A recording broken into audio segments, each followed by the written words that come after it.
Yeah, that's just because it's got a really bad sRGB. Yeah, and it's also probably older than half the people in our audience. Hello, by the way, everyone. How y'all doing? The problem with being older than half of the people in the audience only means it's like 15 years old. Yeah. It's all very well for some, isn't it? Right. I feel old. You're just making me feel old because I'm older than you are. Anyway, hello everyone. Just a forewarning, I am under the weather. It's not COVID, by the way. I've tested this morning. Anyway, I'm feeling under the weather, so I'm very much going to be potato for most of this stream. It's okay. It took us like a minute to explain the concept of exchanging HDMI cables. I feel like I'm in a low pressure atmosphere where people can't or just do the low child oxygen shapes. atmosphere. Yeah. And put the triangle in the triangle. Yeah, and I feel like that. My head is just full of no oxygen kind of thing. So yeah, quiet. How's that? Oh yeah, I'm a bit quiet. Right. Okay. Do give feedback on mics because hang on a sec. Let me adjust as we go. Also, I'm just gonna. Oh yeah, turn this down because apparently it likes picking up the music way more than it picks us up. Yeah, there might be some bleed through just when it activates, kind of thing. So yeah, so I've just paused it. Right, gain. So that'll do. Right. I will also actually attempt to remember to talk into this microphone as opposed to a dynamic, which is touching my tonsils. Right, I'm just going to go ahead and dial in 8 decibels for each of us, which should be good. Sorry, 8? Yeah. Well, remember we don't have the gain on the mics at maximum. Oh yeah, there will be no gain if it's by USB. The gain's only over the 3.5. Oh, is output. it? Yeah. Oh, interesting. That might explain why it's quieter over USB then. Yeah, because it's not using no gain. Yeah, because it's not using a built-in preamp. Yeah. Yeah. It's just a digital output. Yeah, fair enough. Gordon Bond says, I'm 65. Yeah. Meanwhile, Gordon Bond is like, get off my lawn. So... Anyway, yeah, do tell us if we're too loud, too quiet, and stuff like that, because we're just going to adjust the mics on the fly. The difference is that the mics are now split, so we can individually control the volume on the mics, which is we couldn't previously do. So yeah. Anyway, let's see. Oh no. I just thought because the mics do that stereo effect where they do them separately, you just mount them facing out from each other on like a pole, and you just go, this is a really cheap ASMR setup. Does it sound like I'm talking in your left ear? Does it sound like I'm talking in your right ear? And if I spin it around while I talk, do you suddenly feel like you're going to vomit? Oh, what's going on? Yeah. Anyway. Ben Laird, hello from Scotland. Thank you very much for the £5. I'm going to sit and eat tomatoes for most of this stream, by the way. That's just a thing that I do these days. Thank you very much. So yes, hello everyone. What's up, Arnold? How's it going? We are alternate positions today because Caradog has got stuff to do, which he's going to explain in just a moment. And first, I know what I'm doing. Well, you better figure out what you're doing. There is stuff and things. Yeah. So Caradog's got stuff, and he's got like a monitor because he's going to be doing computery stuff, and we're probably going to have those plugged in at some point. So this was the way around that it was convenient. And I'm just going to sit here and potato and eat mushrooms, eat tomatoes for most of the stream. Is this blue pizza? Yeah. And here's one I prepared earlier. Through the magic of buying 2 of them, we can see what it's like when it's taken apart. Caradog, what are you doing today? Good question. What I was planning on doing today was replacing the 5950X in my computer with a 5800 3D. The problem is I left the 5800 3D at work. Good job. So I can't do that. But I was going to do that because I have a motherboard and another motherboard that I was then going to use for other things, which I'm going to grab now. Haha. Also, because I bought bonk that. I turned that motherboard over, and there was a smaller motherboard underneath it, and I was like, that motherboard had a child. So, yeah. And then I have one of these going spare. This is not the S. The S is in there. Yes. The non-S is here. But I thought also it'd just be interesting to, because I had both of them here with me, and able to be set up. I'm still vaguely interested in buying that off you, by the way. Very well. So yes, just as an FYI. Just doing a comparison on the RAM front. Because I'm still running an X470 at home, and it does actually, I believe it is actually slowing me down slightly, not by much, but it's a case of I would like to be on an X570. I'm not super bothered about going turbo fast on memory, so the version 1 Aorus Master is more than adequate for my requirements. Yes, so, absolutely. But yeah, it was just a difference, and then I bought another kit of the Viper Steel RAM that I have in there, because I've got 2 kits in there, and then a third one here, and then I was going to test between them and see which individual kit was the better kit. Or just a case of whether it made any difference whatsoever. Yep, very cool. And yes. So Caradog is doing the work and Graham is lurking. What's new? How dare! I'm the face here. I'm the one who does the talking. Yeah. All right. Let's see.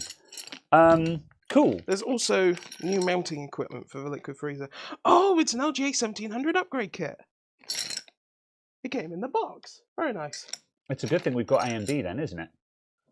Well, yeah, but just a case of, oh, nice, the LGA 1700 upgrade kit came in the box with this. So it's compatible with 1150X, AM4, and 1700.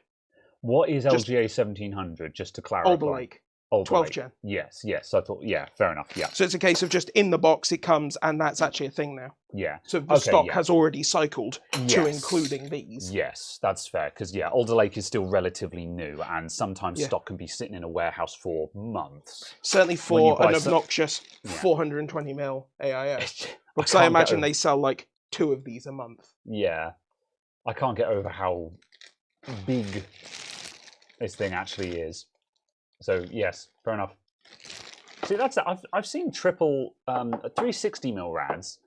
I mean, they're long, but but they're not crazy. But yeah, 420s is just like bloody hell. I think it's a weapon. You could kill a man. Genuinely bought the 420 because it was £99, and the 360 was £99, and the 240 was £99. So I was like, I'm going to buy the 420. The pricing of the liquid freezer just doesn't make sense. I'm not complaining, but it's just really odd. It's just a really good price. Yeah, it's very strange. So very well. Good. Okay.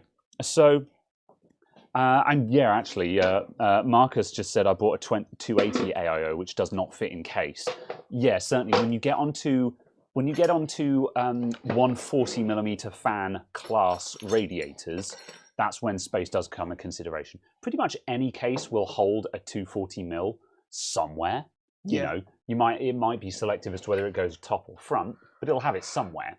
But certainly, if you're going on to 280mm or 420, then it's going to be a problem. And pretty much any modern airflow case is probably going to take a 360 because it's going to have triple 120mm fans down the front. But, or you'll have a giant top mount. Like but that's the thing with 280, the width starts to get you. So oh no, why no? Good. Okay, right. Yeah, because this, even with its size, can only take 280 at the front. You could possibly bodge a 360 in somehow. Yeah, you wouldn't get full coverage. Break a whole bunch of stuff. But you can just slam it in the top. Yeah, this is intended to have a big top mount rad. This case, that's what it's for, isn't it? So yeah, it does have a lot of utility. That case, so it is pretty good.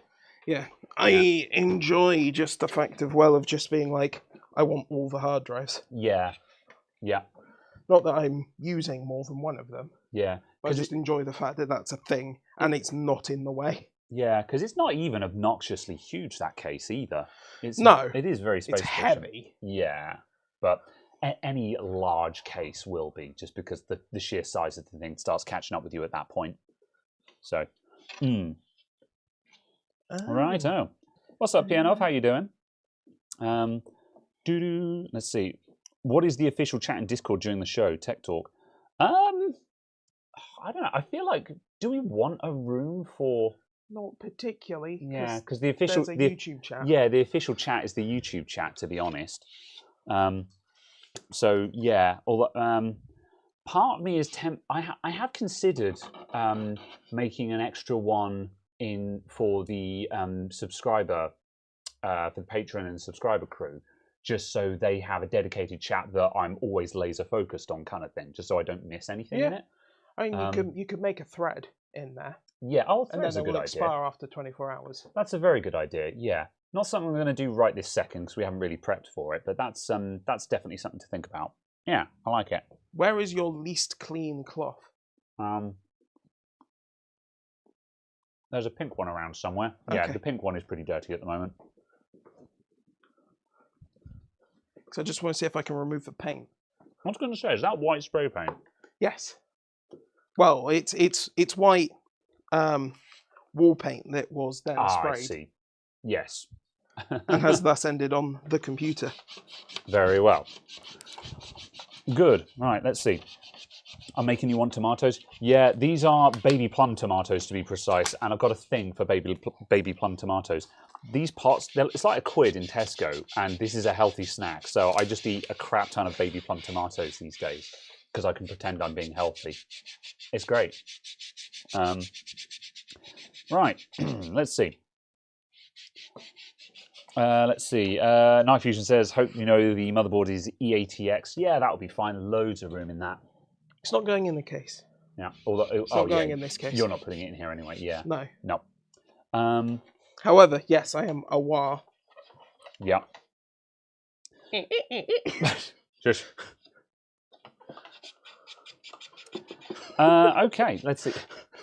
This table is very wobbly, so we're kind of trying not to wobble too much. Okay, so I'm just trying to hide the spray paint. Yes, because this is definitely a show PC, isn't it? No. I'm just more hiding the worst of it on the front. There you go. That will do. Good. Righto. So, I was kind of only half listening when you actually explained what you were doing. Also, I had... there we go. Oh yeah, you've got replacement fans as well. So absolutely. On someone posted on the Discord, we have a bargains channel, and people post bargains they found in there. And at some point, someone posted these Corsair ML fans were going at like what, £2.80 or something like that, wasn't it? Or... I can't remember exactly what they were, like a single fan, but because of the number I bought, they worked out being something like £2.80, £2.90 each. Yeah. So these are 140mm ML fans, and they were going super cheap just because they're just grey fans. They're not LED fans or anything like that. But according to the specs, they're probably like Caradog checked, and the ones he's got in his case are maybe 65 CFM, and these are maybe 90 CFM. Yeah. So also just swapping out to these should give a hell of a lot more intake pressure, which will also be useful. Yeah, just because the case is negative airflow, because I've got 3 120s on the top, which somehow doesn't equal 2 140s at full speed, kind of thing. Yeah. I'm intrigued that this being temperature controlled to this being max speed all the time, it's still negative pressure. Yeah. It's possible those fans are just a bit crap. Yeah. So yeah, it'd be interesting to see if that actually changes then after that. So, is this the cyber desk? No, this is not the electric desk. Excuse me. This is just a very basic bitch table that I assembled for the shop. So it only has 4 legs on that are rather wobbly. So yeah, I will put some more reinforcement on this desk at some point. It's just not a priority. So we can rebuild him. We have the technology. Indeed. So, also, I didn't realise, but it's not tapping fan screws. It's the long M3s. Oh, going into the case? Yeah. Oh, that's nice. Yeah. Because also they screw from the front, not from the inside. Yeah. So I'm just like, oh. That is nice. That is put that there for a sec. Incredibly convenient by comparison. By popular demand, I have secured the motherboards. Let's see. There we go. It's okay. I trust the packing of one of the motherboards. God. You compare it with the ML Elites that you dropped off. Could do. Yeah. I mean, I think they're going to be roughly the same anyway. Although just lacking in all of the RGB. Yes. Yeah. Depending on how good measurements are, because that's the thing. This is why it's going to be very interesting when fan testing really ramps up with the likes of LTT and Gamers Nexus, because we kind of just assume that they're not fibbing with the measurements of their fans. Yeah. So yeah. I always just run on the thing of you can compare inside a manufacturer. So if Corsair says this one does 5 and this one does 6, the one that does 6 is better than the one that does 5. Yeah. Because they're both Corsair products. Yeah. But comparing the Corsair 5 to a Noctua 5, are they the same 5? Are they a different scale of numbers? I'm always interested I'm always interested as to just how much it matters. Like, does an extra 20 CFM actually push a meaningful amount more air, or do you need to push like an additional 100 CFM before it actually makes any difference at all? That's one of the things that I've always been curious about, because that kind of dictates if fans actually matter or not, as far as I'm concerned. I mean, fans are very important. Yes, I mean in terms of whether they're actually going up to fancy high flow fans actually makes a difference or not. Or whether just, because I think a lot of, there's been lots of videos where someone's stuck a Noctua Industrial on it and been like, oh, look at it go, kind of thing. Just like, yeah, but would it have also been 90% as good with just a basic fan on it? Yeah. So yeah, no one cares. Fan market is only appearance. Yeah, maybe. That's it. That's why I'm interested to know. So yeah. Cider countdown. We'll see. Caradog brought out the cider, and I was just like, I'm feeling ill. I'm not sure it's a good idea for me to be drinking cider right now.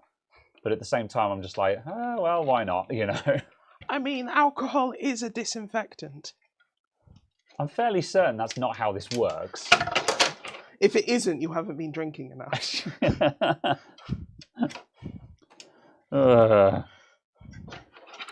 Okay, let's see. Dale says, just acquired a couple of these cases. Was wanting to clean them up and considered swapping out your Fantex P400A.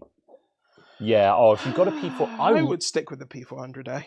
Well, if he's got a 360mm rad that he'd like to top mount, and that's not going to go in a P400A.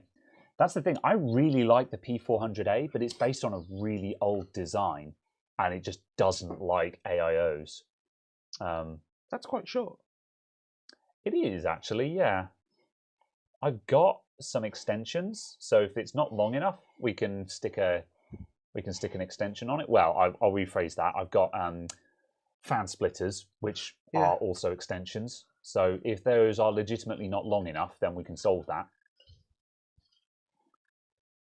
But yes, those are actually quite short. Although our theory is that these quite short for a stormtrooper. Our theory is that these have come off of other cases or AIOs that have been replaced with RGB fans. So in which case, if they're AIO fans, then they'd only have the short cables on them anyway. Yeah. Which would make sense. Sleepwalk says, any movement on the ads that I mentioned? No, not yet. It's going to be a while before that happens. I was just simply trying to break the ice, basically, because I want to get to a position where we can start doing sponsor spots and ads, but I don't want it to be a shock when it happens, kind of thing. So the idea was just to break the ice and just say, at some point, this is going to occur. So please don't be all up in arms when it does. I think we can just about make it work.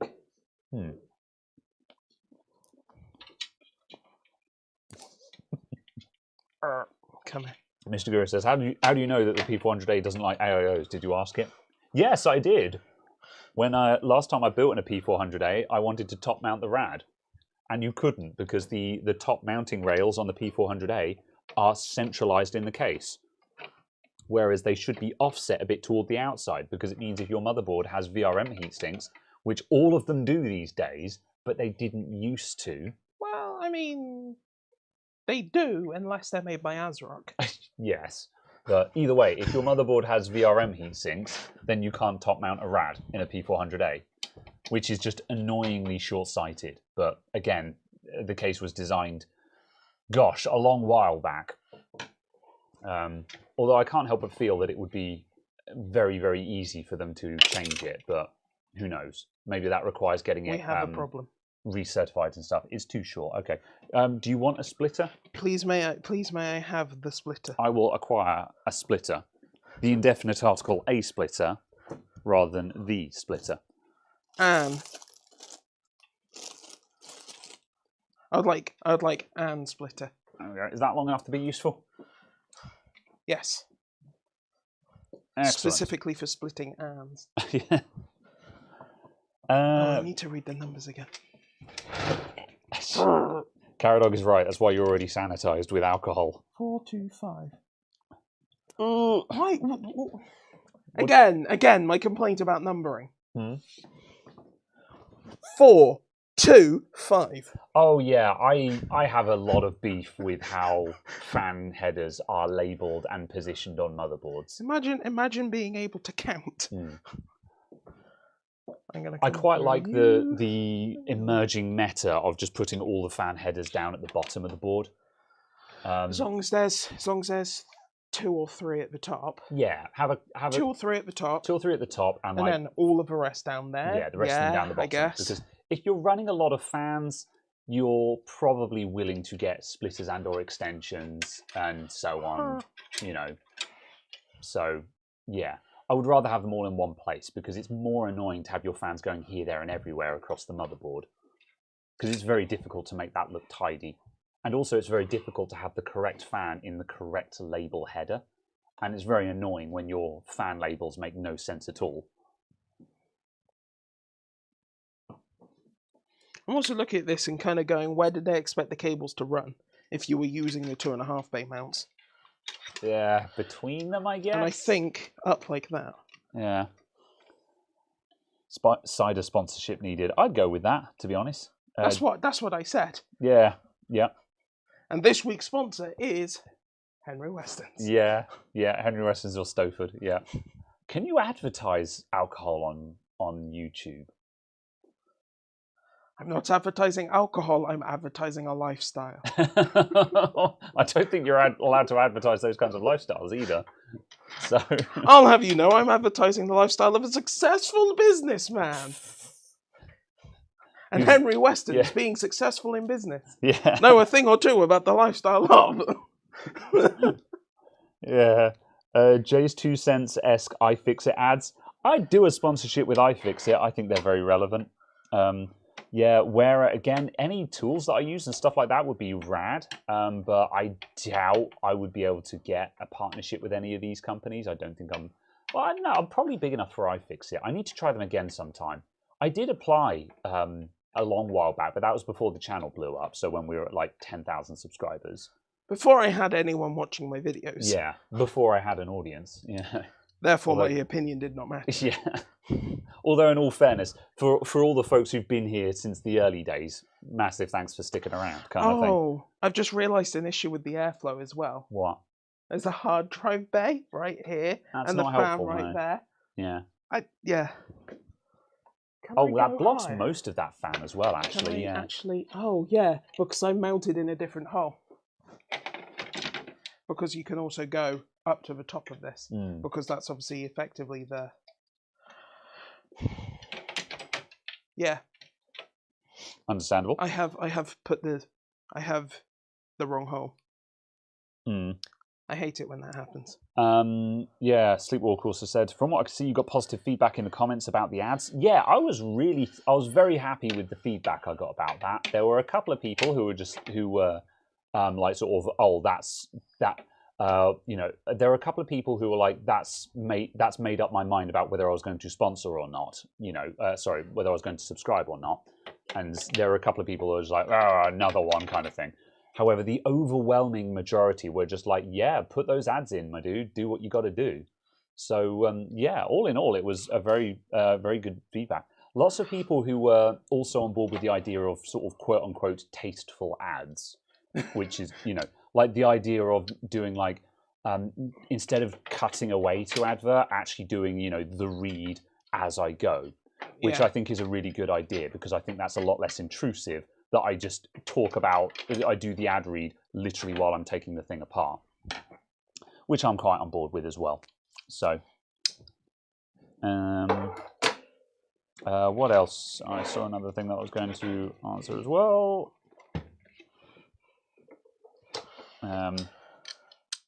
Yes, I'm just pleased that the general feedback was positive. Yes, yeah, it's definitely a good sign.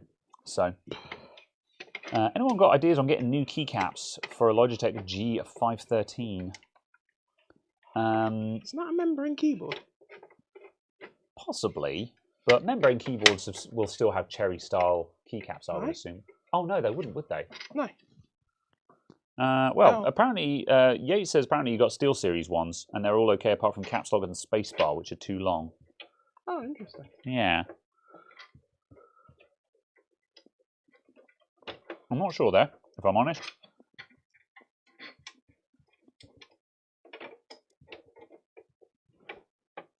I'm hoping that people can't hear my munching directly into the mic, by the way. It's okay. You can sell it. It's an Omron mechanical, apparently. Oh, interesting. It's okay. You can sell that as a subscriber perk. What, me munching tomatoes into a mic? And apparently you have very long SATA cables in this. Using the tools you're advertising to dismantle a laptop. Yeah, well, I would like to. Oh, that would be quite a good thing as well. If someone for an electric screwdriver or something, you can literally be like, and this is the. Yeah, well, that's it. That's why obviously the dream is always to get sponsored by the brands that you're using, which is up and down. Like Lewis Rossman for ages was saying sort of, oh, they're not going to sponsor me because I'm already featuring their stuff anyway, so they don't have to. But on the flip side, I think there are exceptions to that rule. Like, for example, Mighty Car Mods are a great example that you can get sponsored by the people who you already use. Like, they were using Ryobi tools they've been using Ryobi power tools for years. And then they got sponsored by Ryobi and got all new tools kind of thing. So it was a matter of like, Ryobi kind of had no obligation to sponsor them because the Ryobi kit was in all of their videos anyway. But they still decided to go ahead and sponsor them. Yeah. So that can happen. Yeah. And I think it's just a matter of, just how much you talk about tools, I guess. And that's always there's always that awkward thing where you're just like, how much of a big deal do I want to make about a brand that's not sponsoring me? Because, I think the answer is it depends if anyone is sponsoring you. Because if no one is sponsoring you, you can make a big deal about them. Yeah. If someone is sponsoring you, you have to make a big deal about both of them. Yeah. Yeah, I don't know. Yeah, for the time being, I think I want to get into the position where I can just say stuff how it is at the end of the day. I think that's what I'm going to be doing. So, yeah. And today's sponsor, Surfshark VPN. Oh no, I think any VPNs are going to have to be on my no-go list because it's such a can of worms. Like the sponsored read, you'd have to go through it with a fine-tooth comb for how it's worded to make fine-toothed comb. Yeah, fine. Because I do not use a comb on my teeth. Shush.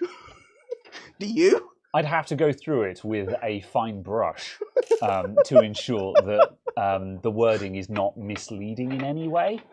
Because, again, just the number of people who are just running a VPN and just believe that instantly makes them invisible on the internet. It's like, no, that's not how this works. Yeah. But the problem is, and you then have to have a conversation about why that's not how it works, which means if you're trying to do a sponsored read, there's so many asterisks on the end of everything. And I'm just like, no, I think VPNs are just a no-go area. I think you could do it as an entire video. So they sponsored an entire video. That's true. So, like, here is a 5-minute video, which is a crash course on VPNs. Yeah. And why they don't do what you think. Yeah. And then have that entire video then be sponsored by... Yeah. Yeah, that would make sense. Sponsored by Norton VPN. Oh, no. Yeah. Yeah, that'd be possible. As long as there's an angle on it, that's the thing. Because like I've got various things in for review that I need to work on at the moment, and one of the things about reviewing certain products is, I've had offers to review certain products. And I'm like, that's kind of cool, but I can't make a video about that because I'm not an unboxing channel and I'm not a reviews channel. So if I'm going to make a video about something, there has to be an angle on it where I'm going to use that product to take apart or fix something, or that has to be in conjunction with relevant content. So yeah. Tom Scott made a solid video about VPN ads. Yeah, I remember him doing that. I can't remember it. I can't remember the content of it specifically, but I know he went over it. So yeah. Okay, that's a bit better. Yeah. Oh yeah, that is a bit higher, isn't it? Yeah. That's now only half the fan that is blocked, and even then, the static pressure, it'll go out and around. It'll just have less throw. The air won't vanish and not enter the case. It's just a case. It's just going to sort of turbulate around that a bit. Yeah, it's also just trying to get the airflow in this part of the case where there is stuff, as opposed to this part of the case where there is less stuff. Yeah. If iFixit sponsored you, would you become a sellout and go against what I said last week about them not being durable enough for real work? Yeah. I don't think the two are counter to each other. Yeah. The two are not counter to each other. That's just it, because iFixit tools are aimed at the prosumer market. Yeah. They're aimed at enthusiasts who are doing some serious taking apart, but are not necessarily doing it all day, every day. Yeah. And I think if I did a sponsorship with iFixit, I would have to sit down and have a discussion with them and say, look, this is my assessment on what I think your tools are for. Do you agree with that? So, and hopefully they would then be good enough to be like, yeah, you know what, that's a reasonable thing. That's a reasonable thing to say. And they would be on board with that. Do I lose PWM through the splitter? The missing pin is the RPM. Yeah, but it can still PWM. It can still PWM, yes. Yeah. But only one of them will have the speed sensor on it. So make sure you've got the speed sensor connected. Yeah, I've done that. It should be this fan. Cool. So yeah, I'd have to go into that. I would want to, because the other thing as well is I can't remember if it was Caradog or someone else, but someone did point out that iFixit stuff has a lifetime warranty on it as well. So arguably, it doesn't matter if they get a little bit chewed up, because when they wear out, you just get them replaced or something. Yeah. And that itself might be an angle for the sponsorship, is to be like, I've used these until I've worn them down to the handle, and iFixit replace them free of charge, kind of thing. But that wouldn't be my first choice, because I don't think the quality of a warranty and how much you need that warranty is a good angle for a product. Because when someone goes, oh, it's got the best warranty on it, I'm like, well, that's basically gambling that it's going to fail, which isn't really a good place to work from. I don't know.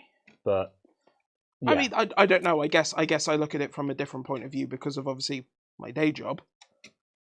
And it's kind of a case of the best product is the one that has the good warranty, kind of thing. I'm going to assume the side cutters are over here. Yeah. Box. The small print will say that the lifetime warranty assumes reasonable prosumer use, not professional use. Quite possibly, yeah. Yeah, it depends. Because obviously... Yeah. But then on the other hand as well, I've also got to consider who is watching my videos, because I think I guess the bottom line is that at some point I'd have to make a disclaimer and just say, these are designed for prosumer use. You guys often see me using Wearer, which are professional tools. However, these are professional tools for professional tools. Yeah. And I am a professional tool. Yeah. But wait. Also, though, as I've said before on this show, that the Wearers have their disadvantages, principal of which is that they're sold in kits that are designed for electricians, not electronics use. That means the kits often include a lot of slotted screwdrivers, which are basically worthless in an electronics toolkit, because no one uses slotted screws in electronics. So, there are pros and cons, but it's an interesting thing. But that's the thing. I think I would want to do a partnership based on that honesty. And I would kind of hope that if I was working with anyone, we could reach a point where they would be like, yeah, we're okay with this because you want to provide the full picture, you know. So, I'm just leaving these here. I was going to say, if you're using any tools, leave them on the bench.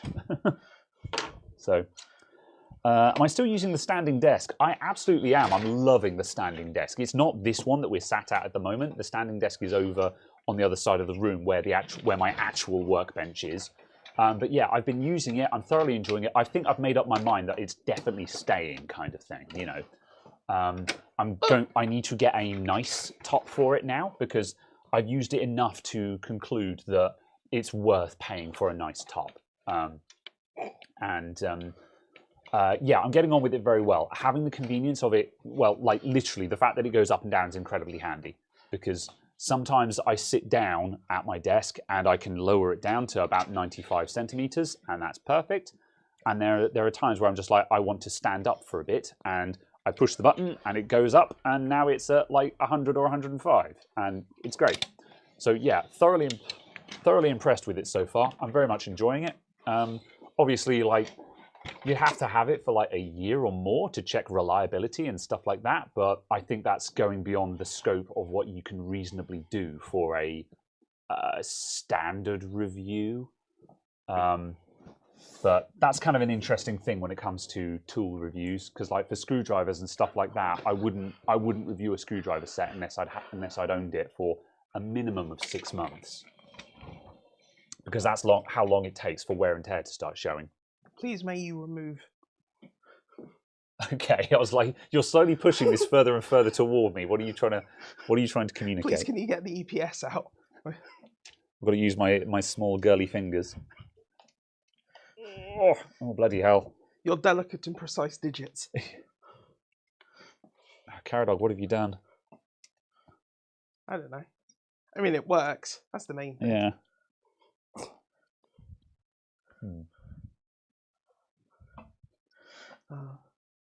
Did you end up looking at the Corsair power supply accessories for the braided cables from Corsair? Not yet, no. It's still a thing that I got to do. Gosh, heck it. Oh, wait, hold on. Oh, that can stay in, actually. Because it's modular. So it can... Okay. Is it? No, it's not modular. No. Oh, yeah. Sorry, I thought it was modular. Yeah. Never mind. Okay, right. Hang on a sec. Prying tool. Sorry, I'm going to attack this with side cutters. Yeah. There will be no connector left, but it will be removed. For a moment, that sigh there was just me going, okay, switch on troubleshooting, brain. I know I'm tired, but you need to solve a problem now.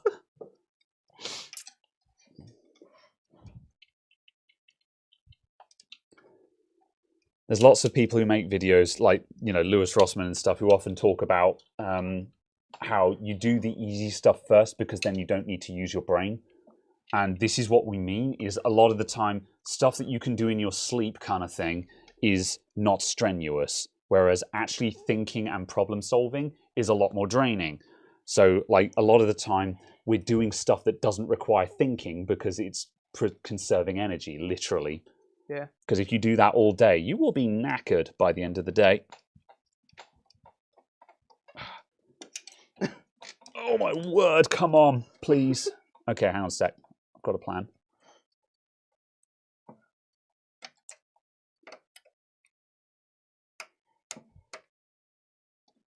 I'm guaranteeing what's happened is like, because it's a split, obviously the split connector, it's just gone in with the bits, the channels not lined up or something.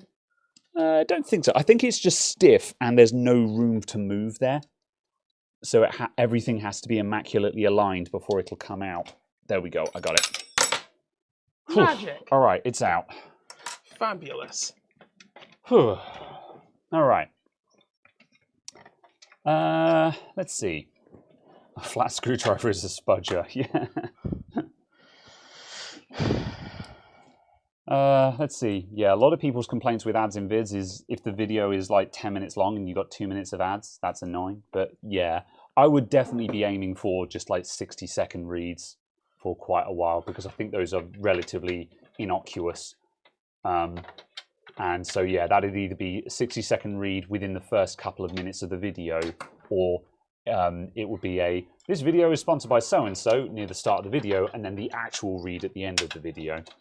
But I think that impacts the rate that you can charge, because people are significantly less likely to watch an advert at the end of the video. Because certainly, like, for example, like on any LTT video, the moment he goes and the moment he says, and thanks to our sponsor so-and-so, I immediately just go, and next video, because I know that that is the end of the video. So, yeah. Please, may you plug that in? Okay. It can go into either of them, I believe. I'm going to put it into the left then, in that case, because there's a bit more room around that one. I think that might be slightly easier to approach. There we go. Sweet. Done. About to order that new monitor. Fair enough. I won't complain, Night Fusion. Thank you very much. Yeah, it's extra equipment. Stabby. Let's see. 3440 by 1440 or a 2560 by 1080. 1440. I mean, yeah, I'll take the high resolution. You know, if you're asking, I'll take the high res one. Thank you very much. It's always handy. Don't forget to superglue the. Oh, don't superglue the EPS cable. Yeah, I thought you were going to say don't forget to glue the EPS cable, and I was like, oh no, what have you seen that's done that? Probably Dell. Mm. Oh no, my grommet!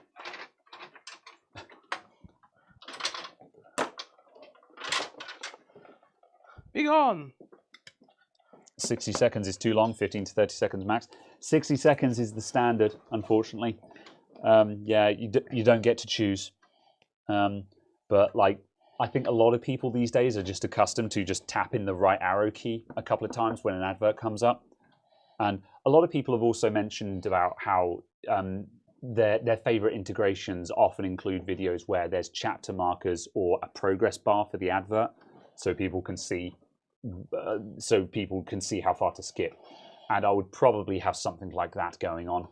The thing that I would want as well, purely from a disclosure point of view, is having a little timer in the top that says ad and then counts down from the beginning of the ad until the end of it. Yeah. Because that's how DeBauer does it.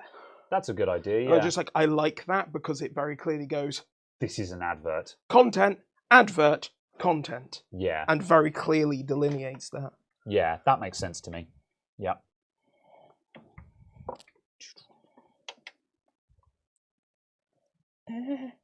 Yeah. Stupid bloody rubber things.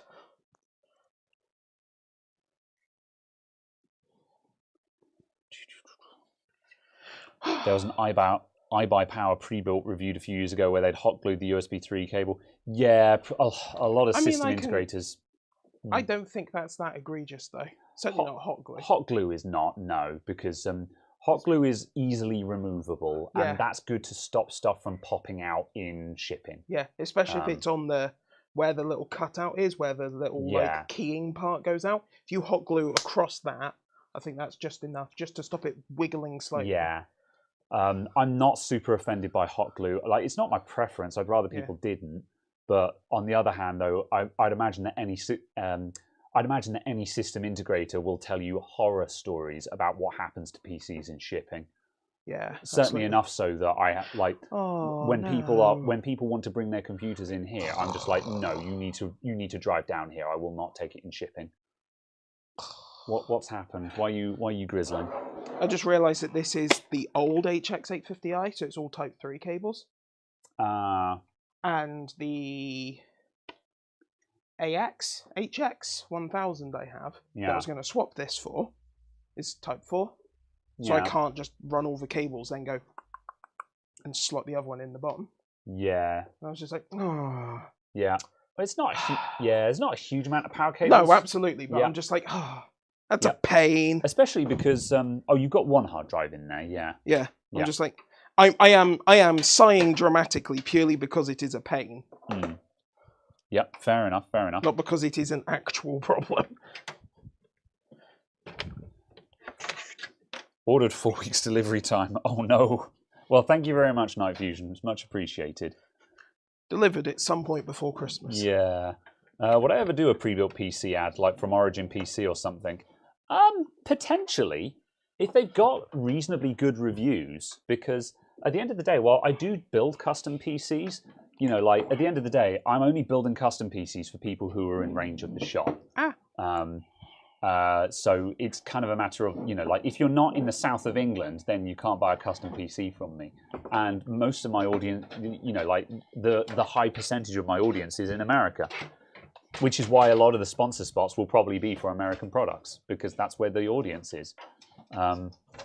I'll try and do UK stuff as well, but a lot of it is going to be American because that's where the audience is.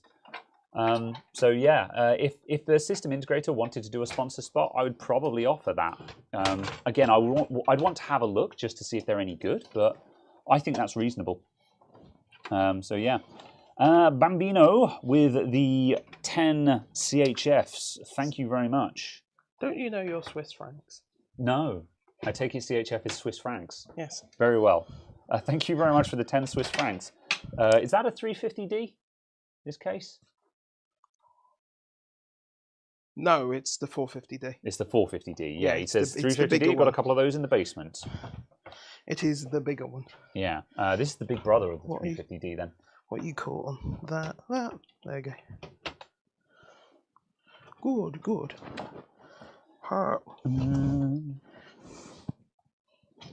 You could do a black and white bar thing in the top right like they used to do in the old days. I quite like that as well. Yeah, that's very funny. Yeah. Yeah. Yeah, but that was only to show that the advert was coming up. Yeah. Yeah. That would be very funny to do that anyway. So for those of you who don't know that, in the UK on, was it just Channel 3 or was it Channel 4? Was it 3 and 4? I think so, yeah. In the UK on terrestrial channels, because before the advent of Sky and cable and all the rest of it, we had 5 terrestrial channels that you could pick up with a basic analog antenna. You fancy people with 5 channels? Yeah. I guess Channel 5 doesn't really count because Channel 5 had bollocks on it. Literally and metaphorically. Yes. Yeah. But something Euro trash. Anyway. So on Channel 3 and 4, which were ad supported, because Channel 1 and 2 were BBC, when an advert was about to come up, you get 2 little strobing black and white lines in the top right of the screen, very small thing. And they would basically appear for like 30 seconds, maybe a minute before an advert was there. And it was literally just to let you know that an advert break was coming up. So it literally told people, get ready to take your bathroom break because the timer is about to start, kind of thing. So yeah, if you want to see an example of it, Tom Scott did a video about "It'll Be All Right on the Night's" intros, and he did a reference to that in that video, which was very good. So yes. Blimmin' power supplies.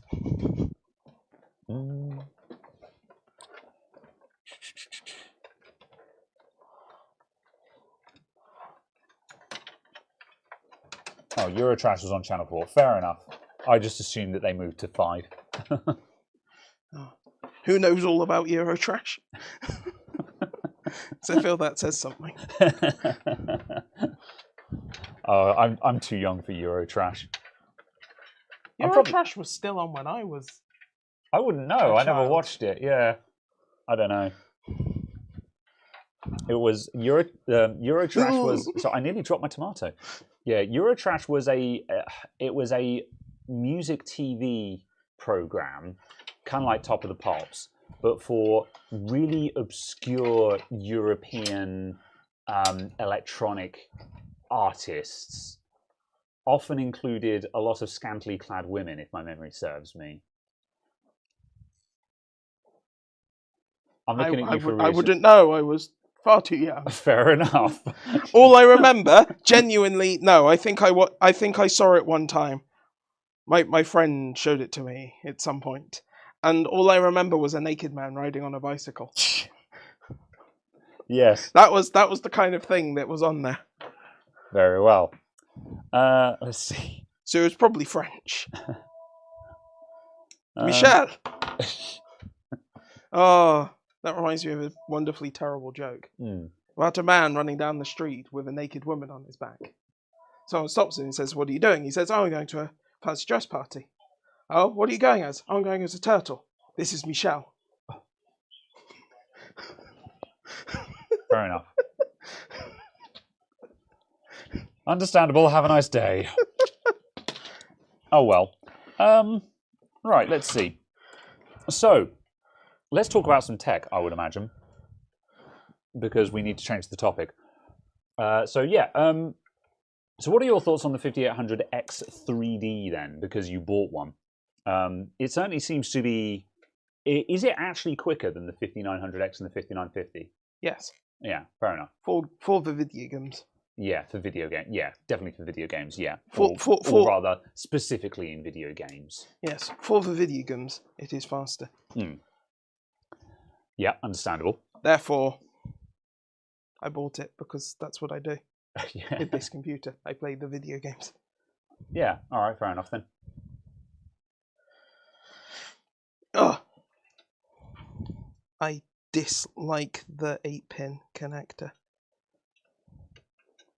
Because it is silly. Mm. And I enjoy the prospect of it disappearing with ATX 3.0. What is that standard? Is that a standard that is coming soon? Because I keep hearing rumours that they're going to replace the PCI Express power connectors, but I'm never actually certain what they're being replaced with. The 14-pin connector that's on the 3090 Ti, not 14. The 12-pin? 12-pin connector that's on the 3090 Ti. That is the ATX 3.0 PCIe cable. I assume that's different from the one that's on the 3080 Ti and... Yes, because it has 4 more pins. Those 4 extra pins are the sense pins that tell the power supply and the device connected to the power supply what the power supply can do and what the device can do. Oh, that's interesting. Kind of like USB-C. Yeah. I suppose that means that the graphics card can't blow up the power supply then, because they can negotiate. Well, hopefully. Yeah. I am certain that cheap power supplies will lie and go, "I am a 10,000 watt PSU." Yeah.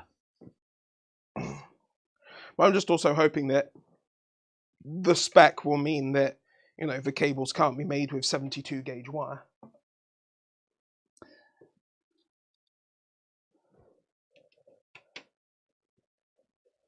And can actually only be made with 12 gauge wire or something. Yes. So each connector can actually do 600 watts or something. Yeah. Because then we will only ever need one on a standard consumer card. What they could do with is actually just straight up increasing it to a 20 volt input or something like that. Just so you need to put less amps down it. Yeah, maybe. But then on the other hand, everything runs on 12 volt in a PC, so straying outside of that seems like a bad idea. Yeah. But yeah, considering the amount of power that a modern computer actually consumes, the 12 volt input that all of the big workhorses have is astonishingly low. Yeah. So yeah. But then you look at the actual voltage that it itself is running on, and it's 0.9 of a volt. Yes, that's true. Yeah, I suppose there might be even more problems. There might be even more problems with VRM design if you're having to step down an even bigger voltage. Yeah. Oh God, 2-stage VRMs. Let's not go there. Yeah. Well, this is my VRM to my 3.3 volt, and then it goes from 3.3 to 0.9. Oh. And it does it all with a transformer. I mean, the VRM section of your card is this, because it's all just non-switching power supplies. Your first stage probably wouldn't even need to be that exotic, because it doesn't need to clean the signal very much. It's just got to knock the worst out of it. So I don't know. I don't think that's quite as bonkers as one would imagine, but I doubt they're going to do that all the same. No. Fair enough. Anyway, Quentin Stevens asks, how am I getting on with the torrent? Still very well. I still haven't made a video about it. I'm kind of stuck as to how to do that video at this point.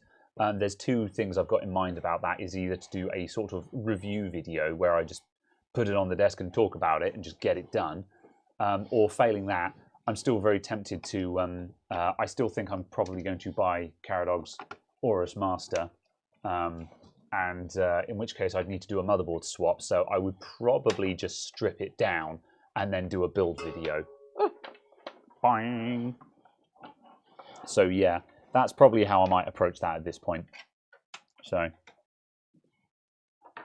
they did an interview on PC World with the Intel guy. It's hard to get everyone to change, so no massive jumps. That makes sense. Yeah, yeah. The sides are going to be boiling. Oh, it'll be okay. But that's kind of why I like the swap to the new standard with a new connector. And basically just saying on the new standard with the new connector, you must do this. Yeah. Or you cannot. Yeah. I mean, Night Fusion did say earlier on the 3090 Ti spec for the cable is 17 AWG. Yeah. So they have actually set a requirement on that, which is good.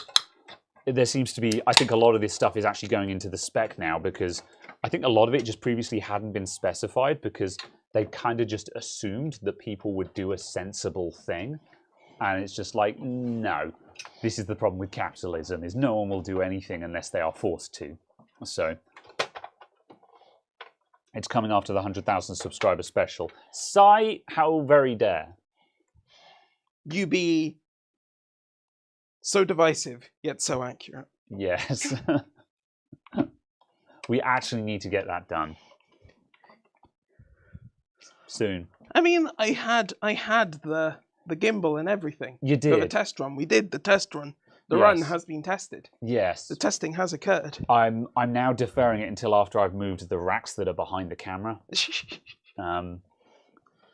But and yeah. then until you've moved what, and then until what, and then I think I'm giving up the idea of the storeroom being tidy for the 100,000 subscriber special. But I will be happier if I've moved those racks, because those racks are very ugly. And I think I would be much more content with the way the video plays out if they are not there. So yeah, that's the plan there, I think. Is Dorset place to live in the UK, or would you move somewhere else? I don't know. I like it in Dorset. I think it's kind of an issue with it. Wherever you go, people are just like, oh, it's awful. You know, it's kind of like the old meme of the Lion King. That is a dark place, Simba. You must never go there. You know, everyone says that meme. Done in an Alec Guinness voice. Yes, everyone says that meme, but with whatever their nearest city is, because all cities are generally awful. So yeah. So no, I've not really any desire to move, to be honest. I'm kind of happy where I am. I have to admit, it would be nicer to be a little bit more central in the UK, just so it's easier to get to other places. So if I, like, for example, if I wanted to go to a convention in Manchester or something like that, it's not a 4-hour drive kind of thing. But it's not the end of the world. It's not something that gets done regularly anyway. So. Very well. Dan H says, what's the cheapest modern CPU with integrated graphics you'd use for daily tasks? Browsing the web, etc., no gaming. 12100F. Oh, no, sorry, 12100. 12100. No! The F does not have the integrated GPU. Yeah, i3 12100, I would say.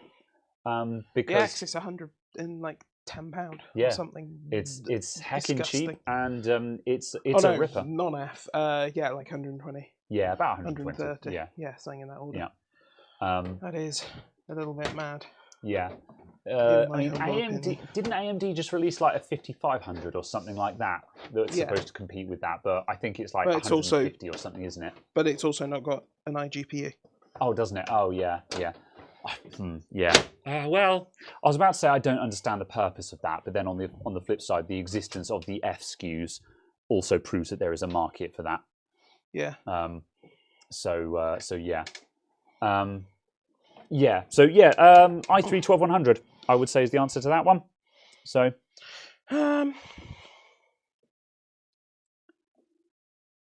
Or like the 1095. The i3 1095 will probably be fine.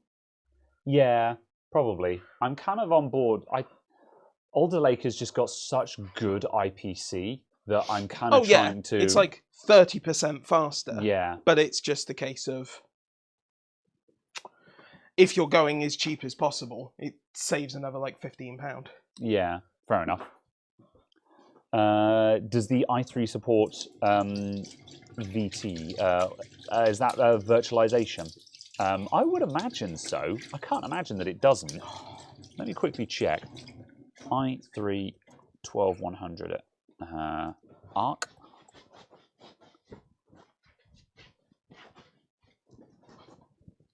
Loading.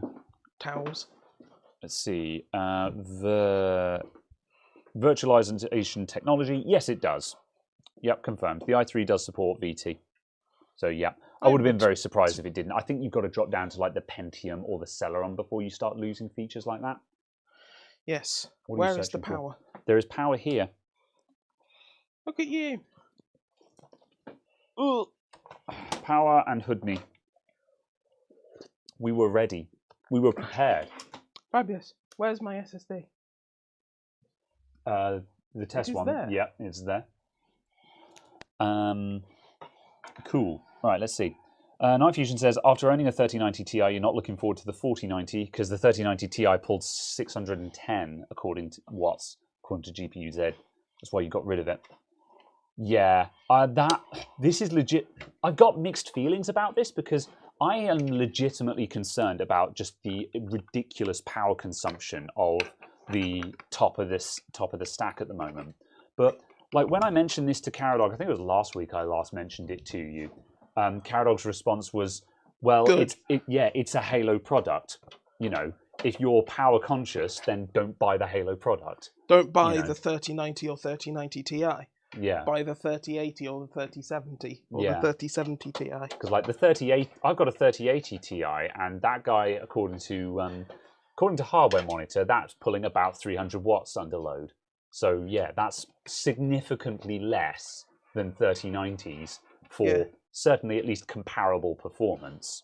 Yeah, I think it's 14%, something like that, the performance difference. Yeah, I do feel like, as Sai has just said, we need an efficiency cycle where I've said this before, and I can't remember if I mentioned it in my 1000-watt power supply is a stupid video or not, but tech seems to go through cycles of power consumption and performance to efficiency, and we're definitely hitting the peak of a power consumption cycle right now.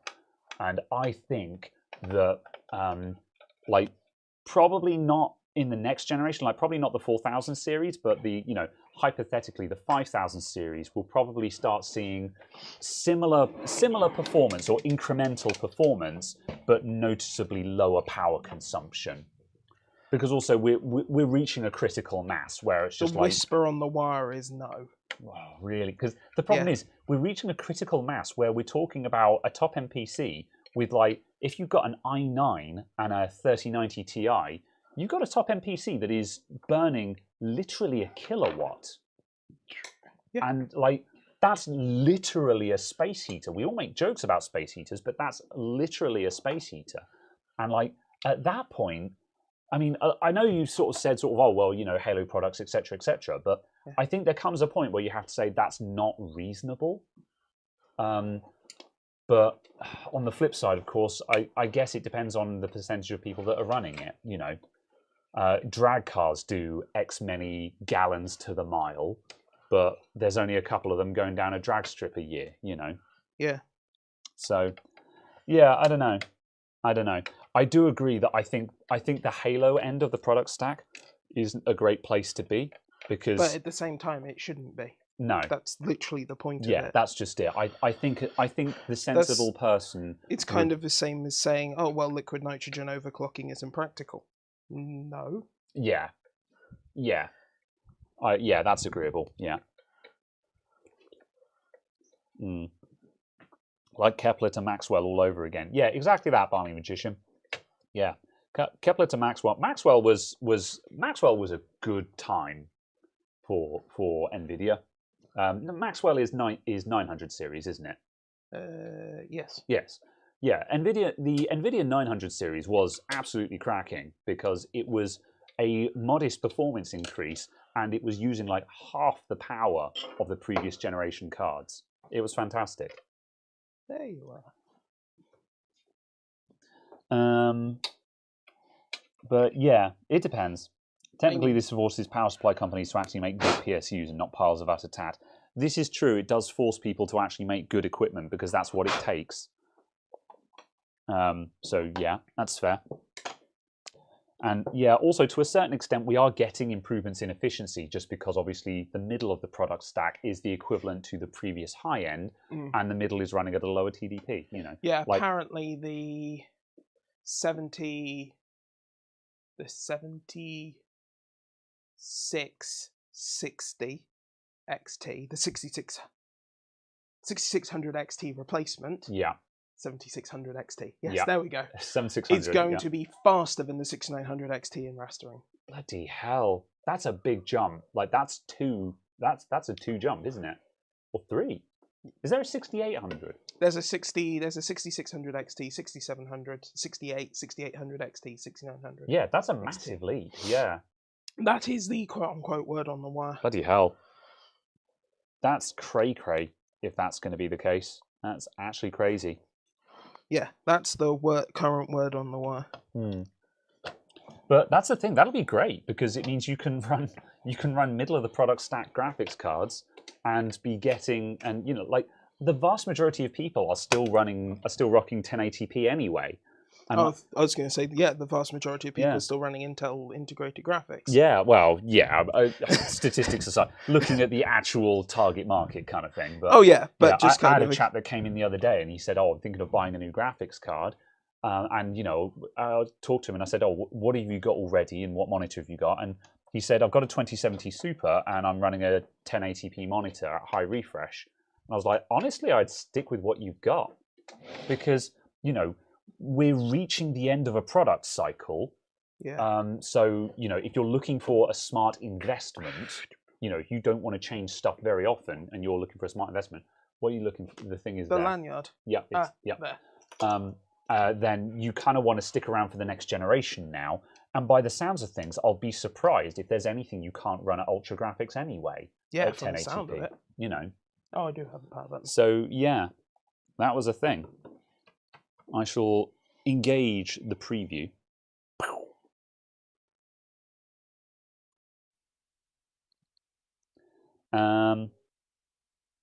Let's see. If Caradog's got an SLI cable, he could SLI the 3090 that's in your card. I don't think we've got the graphic. I don't think we've got the power supply for it at the moment because we've just dropped in our HX 850i, which is. Yeah, and then I just plug in the other one into the TX 850. Oh no! Yeah, just dual GPU it. Yeah, okay. I don't have an SLI bridge to hand though. I don't have a modern high bandwidth one. No, I haven't seen one for ages.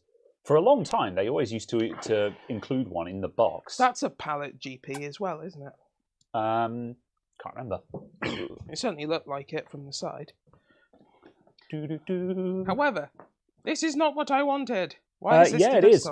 It is a pallet GP. So we do actually have matching 3090s in the shop at the moment. That's kind of fun. It's fine. Oh, bloody hell. Did you write down your serial number? Write down my serial number? No, not you. Oh, I see. Oh, right. Yeah. Which one overclocks the best? Oh, yes. Oh, no. Yeah. Understandable. What sort of net speeds do we get in Shaftesbury? I'm with BT, and we get BT Infinity, so I've got I think I've got 100 meg in here. I think there is That's gigabit. The highest you can get here. Your home can get gigabit. Oh yeah, I was going to say local residential can get gigabit, but obviously because I'm on the high street, the high street is the business is the last people to get upgrades because the entire high street will be maybe 100 properties. Whereas if you get gigabit to a residential housing estate, that is several hundred properties you've just gotten gigabit to. So the high street is always the last to get the upgrade. When gigabit becomes available, yeah. That's not bad. That's full speed. Yeah. Not that loud. Yeah, that's reasonable. That is entirely acceptable. Yeah, that's the nice thing about 140mm fans. I think a lot of that is turbulence as well. I quite like that sound. Yeah. Like, as a profile. Yeah. Is the least. It is not an obnoxious 40mm fan doing 14,000 RPM. Yes. Yes, indeed. Oh, which fan header are you? You are sysfound1. The undervolt tweets from Tech Yes City are interesting for power saving. I have considered that because my 3080 Ti is a Founders Edition, so it's a noisy boy. And I have, considering I don't very often max it out, like I have the 3080 Ti because I had an opportunity, not because I need it. And I have considered undervolting it slightly just to cut down, because you can knock out like 5 or 10% performance to half the power consumption, to my knowledge, which obviously significantly lowers the heat output and thus the noise. But yeah, I don't know how and at the moment I don't play any high-end games. Why would you want a stare? You can choose to have it. Yeah, that's interesting. That's possible. I'm not sure why you'd want to have a stare thing, but yeah, interesting. Yeah. Which fan headers am I even using? I am literally just using one CPU and two now. Yeah. One is on. One is on. Let's see. A socket. Silent. Socketed BIOS. Yeah, I think this is a socketed BIOS. This board, isn't it? I'd imagine so. Maybe. I think one of them is. I think the backup probably is soldered and the main is socketed. I mean, I've already corrupted the BIOS once. Yeah. Do you not remember that? It was literally like 2 days after I got it. Oh yes, I remember you. I remember you messaging me saying I bricked my brand new motherboard, and I'm like, how? Yeah. So yeah. Yeah. BIOS flashback saves the day. Yeah. CPU optional, don't care. Man, if one could afford to have Caradog in their own shop, he's a good worker. Yes, I cannot afford Caradog. This is absolutely true. Let's see. I'm going to set you all to CPU. I'm not going to bother setting you all to CPU because I will undoubtedly reset my BIOS before I plug in another fan. Apparently they should max out at 2000 RPM. Yeah. That's what the spec says. Yeah. What were they running at? Don't know. F6. Bang? Yeah, apparently that's sitting at 1200, although that's managed at the moment. Or is that set to... Oh, that's set to full speed. Yeah, full speed at 1200. 2000 sounds like an awful lot for a 140mm, though. Yeah. Can they really do 2000? Don't know. I'm going to hit tune all and see what tune all does. All right. We are fan tuning. Whoop. Oh, perhaps that's why. What, it's limiting it because it's not because it's uncertain. Calibrated. Yeah, perhaps. Yeah. It's doing like, was it that MSI board you had? Asus. Oh yeah, the Asus board where you're like, I can't do below 40%. Yeah. Oh wait, hold on. It's because it wasn't calibrated. Although it's strange that it was limiting them. It's strange that it might be limiting the maximum speed though. Yeah, that's because the reason why you'd limit the reason why you'd limit the low speed is to stop the fan from stalling. Yeah. But like you can't overpower a fan because it's designed for 12-volt maximum duty cycle. Yeah. And like so it's literally impossible to overpower actually, apparently the operating voltage range for these fans is up to 13.8 volts. It doesn't surprise me because like every now and then Should I just plug them into the pump header?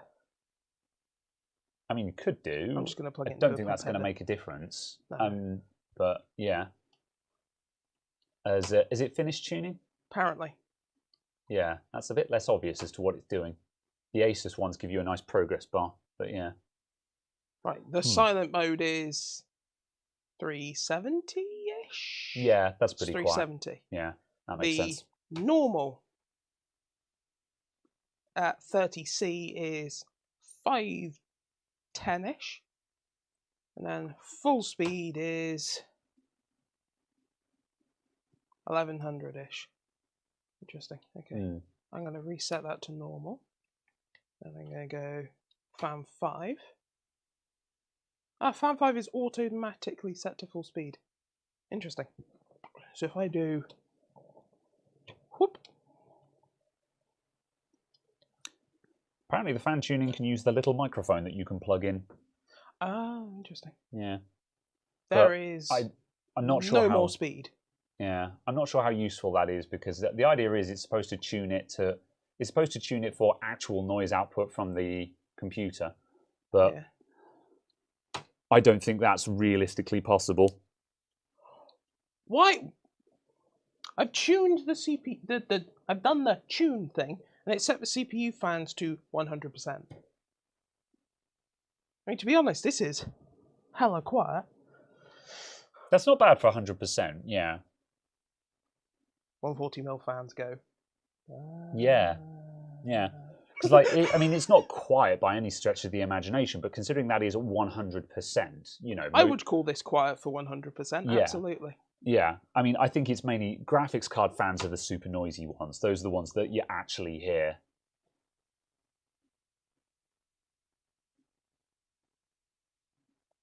Nice. It actually is real detection of the fan speed. It is not a fake number. Because I set it to do a thing, and then just did that, and the number did actually drop to 0. Well, yes. Yeah, I was just half expecting this to be a made-up number, because it also gives you a litres per minute. And I'm like, how do you know what the litres per minute are? Oh, yeah, the litres per minute, that'll be bollocks. Which is why I was kind of like, oh, it's the fan speed. Yeah. Like, fan speed. How the hell could it possibly know what the litres per minute is of the fan? Yeah. There's no, that, like... Why would you even have that there? There's no possible way it can know that. Yeah, exactly. Yeah. Oh, what? Yeah. Oh, I don't like that at all. CPU fan. Let's change that from full speed to normal. I do wish there was a step up from normal. So there was silent, normal, and faster. And then full speed. I consider normal to be the faster option anyway. And silent is quiet, and then there's actually tuned to be actually silent. Oh, wow. Oh, okay. This is quite aggressive, that normal. If you look at this, based off of here, it appears that it will go to 100% speed based on 65°C temperature. Oh, yeah. That's quite aggressive. That is very aggressive. Fine, that normal is the turbo I was wanting. Yes. Because that's the kind of level of aggression I was wanting on the fan ramp. Yeah. I hadn't actually read it. Yeah. I run aggressive profiles like this for a pump, where it's a case of I just want it to come on full tilt as soon as there's a load. Yeah. And like most Ryzens are going to hit 65 as soon as they're doing anything other than idle. So that would make sense. Sysfan 1 is nice and slow. Whoop. 5 is full speed. Excellent. Fine. Let's go. Pizza and Eurovision tonight? No, I'm not interested in Eurovision. I care less. I don't know what I'm eating, to be honest. I'm still feeling absolutely awful. So I think I'm just going to curl up and die for another evening tonight. Yeah,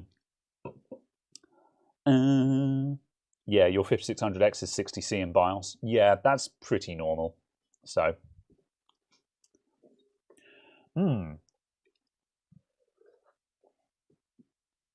Eurovision is probably better than the FA Cup. I'd agree with that. I'd agree with that. Very good. Right. So what's your plan now? Are you going to do memory testing, or are you going to do other bits? I don't know. However, there you go. It has desktop. Shouldn't the pump always go to 100%? I tend to have my pumps drop down to like 50% at what I consider to be idle temps. So like if the CPU is, I think I have my pump cut out at, that is dropped to low speed at like 55 degrees. Because certainly on my 5800X at home with a 280mm AIO on it, it idles down in the high 40s, low 50s. And at that speed, you can lower the pump speed, because AIO pumps can be very whiny. They can have a very noise, which is very, very annoying, or I find it very annoying. And so I like to have them cut out at low speed. But the pump speed is also a very, very big driving force toward the actual cooling performance of an AIO.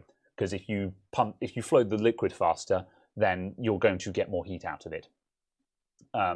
So as soon as the CPU goes over 55, I consider that to be coming on load, and the pump will step up in speed and actually go, okay, we're actually working now. So it's not so much that I have it on a curve, it's more that I have an idle time. It's just I have an idle on it, just so it's not running like the clappers if it doesn't need to be. So, yeah. 100% will kill it. I don't know. I mean, they're designed to run at full speed. I always run it I think most people run their AIO pumps at full speed. I have to admit, I can't remember if I've got mine dialed to 100% or 90. I do often set things to like 90 or 95% speed, because as with the many things, I very rarely set things to be absolute maximum. You always go slightly below, because that's often significantly less stress and no perceivable difference in performance. But yeah, I wouldn't expect it to massively shorten the life, to be honest. Yeah, I think it's luck of the draw, to be honest. A lot of people will say sort of, oh, I've seen them die. And it's like, yeah, well, I've seen pumps die that have had a very easy life as well. You know, certainly, you know, one of the NZXT AIOs that I've seen, I know has had a very easy life in my friend's computer, and that one died a premature death. So yeah, and as I say, I know that wasn't running at 100% all the time. So, don't know. Low volts is pump noise, possibly, but then you'd be PWMing it anyway. So,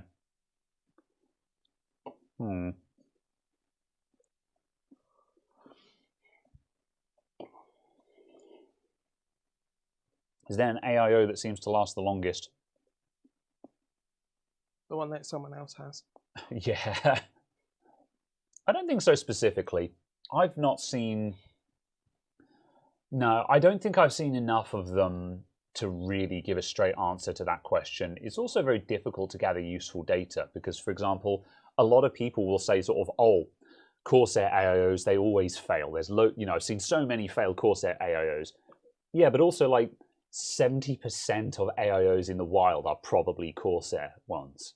They kind of cornered the market on that for a very long time.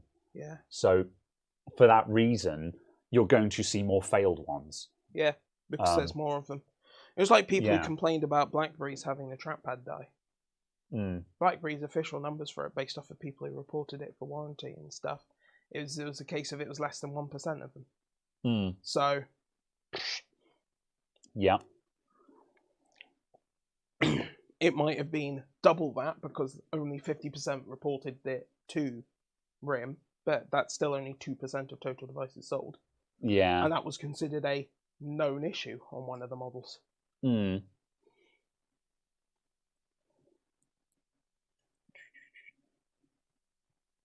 Yeah, I have certainly seen AIOs that are particularly noisy at 100% though, and like where they've got they have a hum or a buzz at high RPM, and if you drop them to like 90%, it just immediately is fine.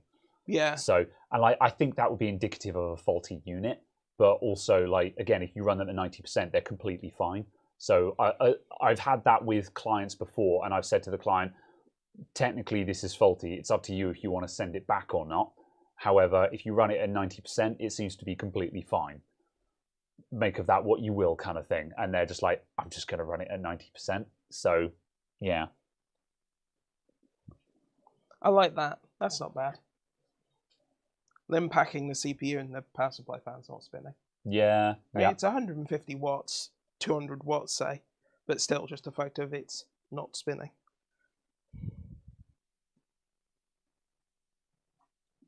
Yes, quiet power supplies are underrated just because when a power supply is not specifically quiet, it often means it's just 100%ing its fan all the time, which is very annoying because that's very noisy. Either very quiet or very loud in my experience. NMAX is supposed to be bad. Yeah, NMAX had a problem with their ones though. That was actually just a faulty design manufacturing fault, something like that. I don't know if they ever got that sorted. Apparently there's been an issue with the NMAX 2s and 3s. Yeah. And the 3s were the ones to replace the problems with the 2s. Yeah. And I've seen a number of comments from people, but no actual statistics. Yeah, the frustrating thing is that those Enimax AIOs are specifically designed for Threadrippers and stuff like that. And they were absolutely by far and away the best Threadripper ones. Yeah, so that's kind of frustrating because there's not really an easy replacement. So a lot of people carry on going for them because there's not really anything else that they can use. Yeah. Lixtech that had the big problems. I think a couple of them did, if I'm honest. But yeah. If you run your pump about 60 to 70%, you'll get decent temps in a quiet system. I think that's reasonable. Running your pump high, it does help a little bit, but obviously there will be diminishing returns there. I tend to run mine quite high at home just because where I've got a 5800X, my biggest enemy is getting the heat out of the chip, not dissipating it. And that's the thing. It depends on what the problem with the cooling is. If you're running, like for example, with the 5800X, because it's a single CCX chip, all of the heat is focused in a very small point on the chip. And that means that the biggest obstruction is just getting the heat out of the chip itself. Once it's into the fluid, you can dissipate it very easily with even a modest radiator. But obviously more liquid going over the chip will immediately get more heat out of the chip. Whereas in other setups, dissipation is probably your biggest issue, where it's more a matter of trying to keep the liquid temperature down, in which case the size of the radiator and the airflow come into play.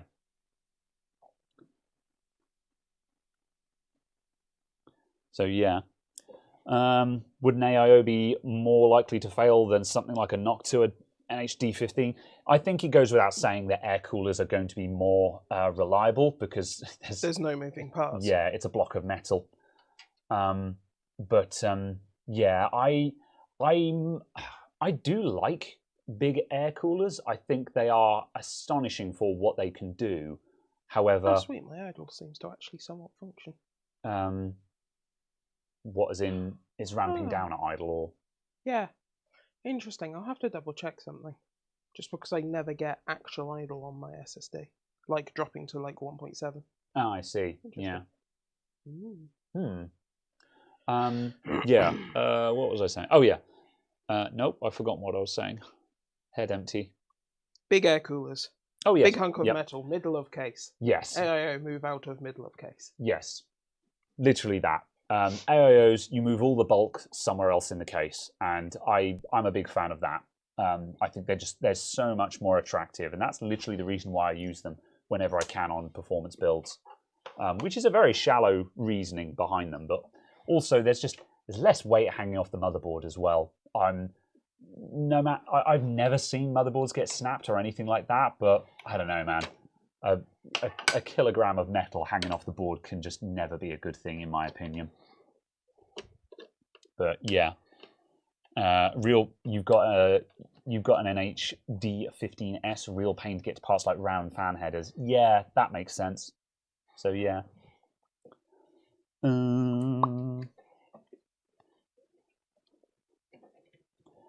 AIOs tend to fail due to junk pile up from the solution used by manufacturers. Yes, it's tricky. It seems to the solution is mostly inert. It's down to corrosion forming from metals and reactions and stuff like that. There must be something else to it though, because like I think it's no secret that you shouldn't mix copper and aluminium. But you know, I'm sure that Enimax, I'm sure the designers at Enimax get paid an awful lot more than I do to design these things, and they're quite aware of what metals react with each other.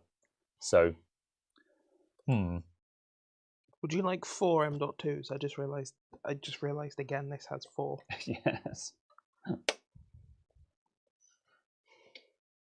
Also, why would I need to screw my M.2 down when it can just go on a sticky pad? It's a thermal pad. But still.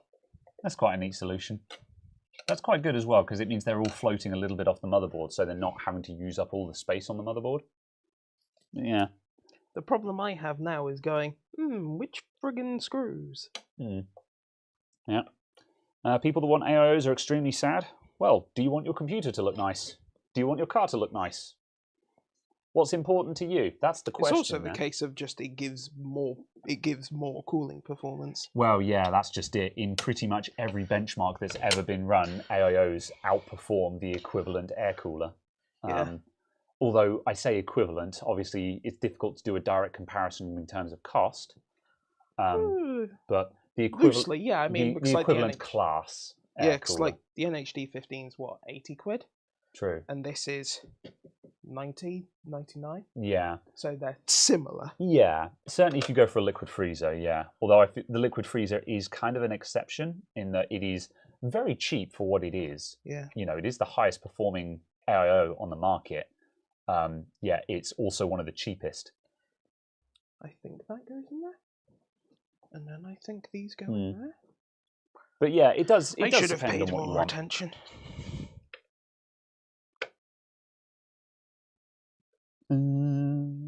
Let's see. Small and cheap pumps will never be as reliable as tried and tested pond pumps.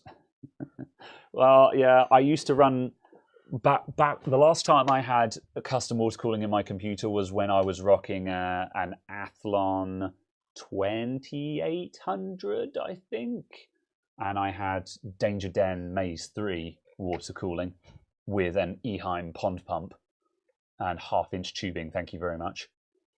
So yeah, I've run that pond pump life with a literal AC cable hanging out the back of the PC,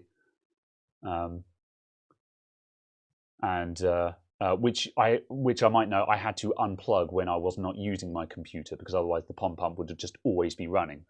So it's quite funny. I remember my computer was in my bedroom and my computer was the one that had the internet hooked up to it because Wi-Fi wasn't a thing.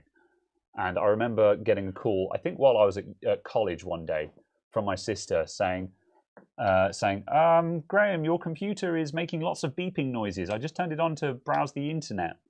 And I was just like, oh, did you plug in the pump? She's like, what? I'm like, yeah, you've got to plug in the pump. There's another socket next to it. You've got to plug that in, otherwise there's no cooling.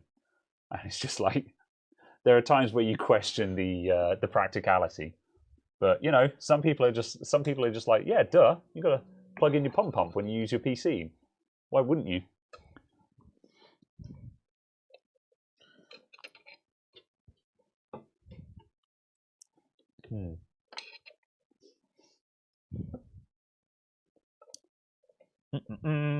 You've just got to go through a 5-minute boot sequence to make sure that your Sub-Zero cooler is functioning. There. Oh, very good. Yeah, I do want to go back into custom water cooling at some point, but it's expensive. And like, I want to do hardline tubing, but also I don't want hardline tubing in my main rig just because it's fine until you need to take it apart.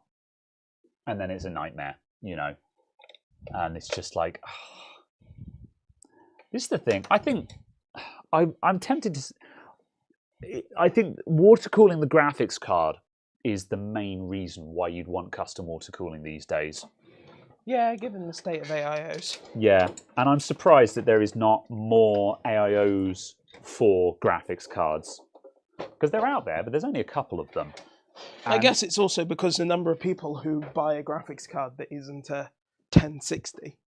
That's true. It's only the top end graphics cards that actually need it, I suppose. Yeah.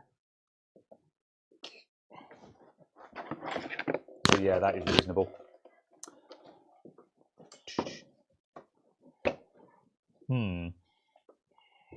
AIOs just don't have the flow rate to cool really well.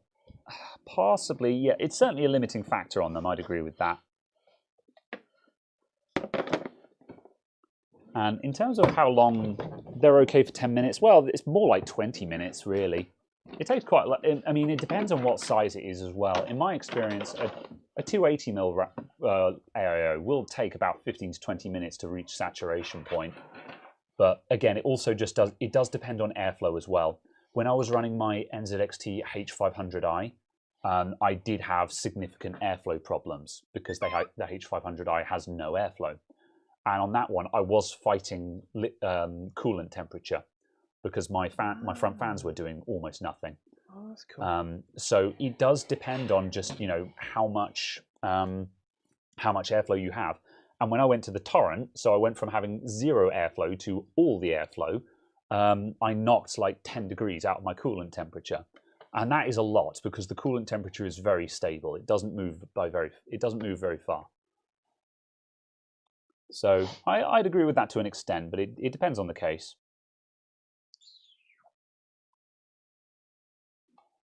Performance is always the ultimate goal, not so much about looks. Yeah, again, it depends. Caradog is all about performance. Caradog has always been very firm in the I don't care what it looks like, it just needs to go fast. So yeah, it's a personal preference. Whereas I like a balance of aesthetics because I've always liked things that light up and whiz around. So for me, having a computer that looks futuristic and lights up and whizzes around, that's super cool to me, and I really like it. And every day when I'm at home using my computer, I look at it on loading screens. I'm like, I like my PC. I love the way it looks. I like having this on my desk, kind of thing. So it is a personal preference thing, and both sides of the argument are equally valid. It's also entirely possible to have the best of both worlds. You can have looks and performance. It just obviously depends on how much you're spending as well. So yeah. Oh, excuse me. Sad that today's builds are so needy. More power, cooling, more money. You're still running a 3790K, 32 gigs of RAM and a 1050 Ti. Yeah, that's fair. Again, it depends on what you're doing. Like, if you want to run AAA games, that 1050 Ti ain't going to do it. So it's, do you run AAA games? If you don't run AAA games, then that's going to be fine, basically. This is the thing, is like with security, and stuff, it's all about your usage profile. It is about how much power do you need? What is the use case for this system? And one of the most frustrating things for me was I used to have an acquaintance who, whenever someone on Facebook would say, "Oh, upgraded my graphics card," I've got this at the moment. What's good, kind of thing, and myself or someone else would post insert middle of the range, good bang for buck graphics card that is kind of a modern equivalent of what they have, and say, this is about the modern equivalent of what you have and is reasonably priced. And this friend would then post saying, no, you want to get the 4090 Ti. It's much, much faster. And it's like, yes, and it's also 3 times the price. This is a completely different class of product. So of course it's going to be faster. I bloody well hope it is. Where in that instance, they had completely failed to actually read what the use case was here. Although, admittedly, none of us had actually asked the person, what's your budget? But, it's that kind of argument, basically. It's what is your use case? If you're running AAA games, then a 1050 Ti is going to be bollocks. But if you're not running AAA games and you're browsing the internet or playing indie games, 1050 Ti is probably doing the business, Because I'm still a big fan of the 960 and the 1050 Ti. They've definitely got their limitations these days, but even up until recently, you could slap one of those in a computer and play a lot of games on them. So that's the thing, is they are solid cards. RGB is more important than performance. Well, they do make it go faster. It's worth another 10 horsepower. What with your underglow neons? Absolutely. Absolutely. If there's no danger to the manifold, then what's the point? That was a Fast and Furious reference. Okay. Extreme weight saving. No engine oil. No, extreme weight saving. A danger to manifold that causes the floor pan of your car to fall out. Why is there even a hole in the floor there? Just, yeah. Let's see. Night Fusion says this 9550X is about to have its virginity broken. It's never been in a motherboard. Oh. Oh, this will be interesting then.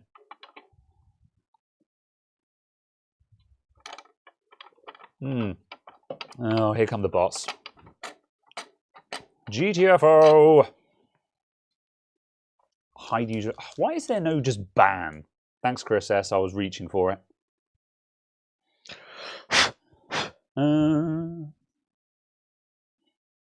So is the AMD thread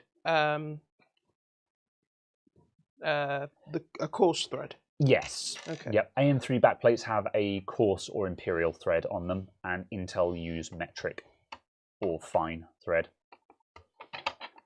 which is why you get two sets of the standoffs in AIOs. One of them has got the coarse, and one of them's got the fine.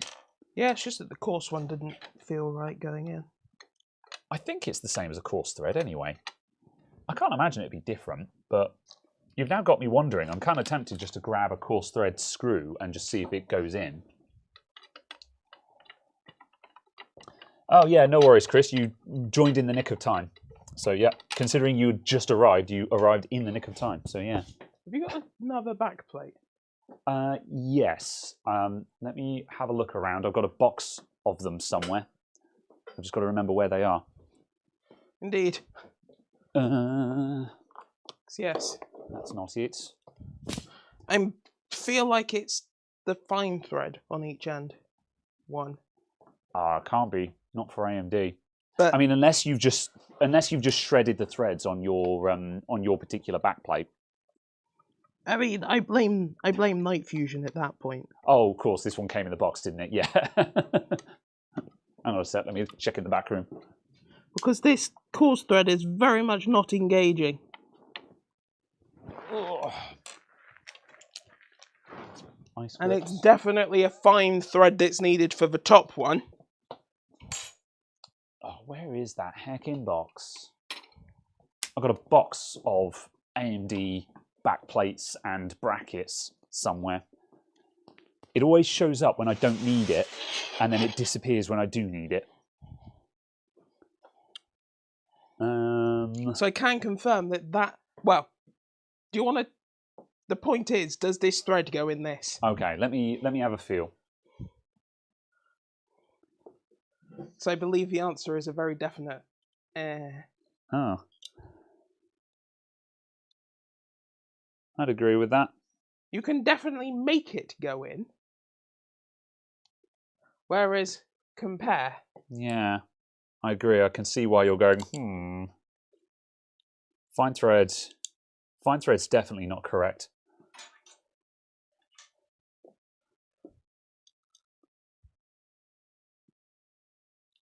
Yeah, see, that's going in just fine. I think it might be these standoffs.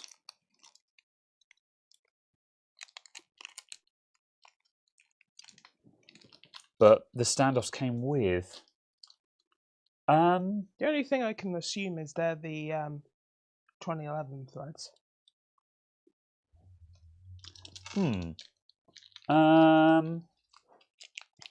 Have I got... Oh, yeah, hold on. Actually, I think that's what it is. Oh, I see. Have you got the... yeah. I think so. I can't remember.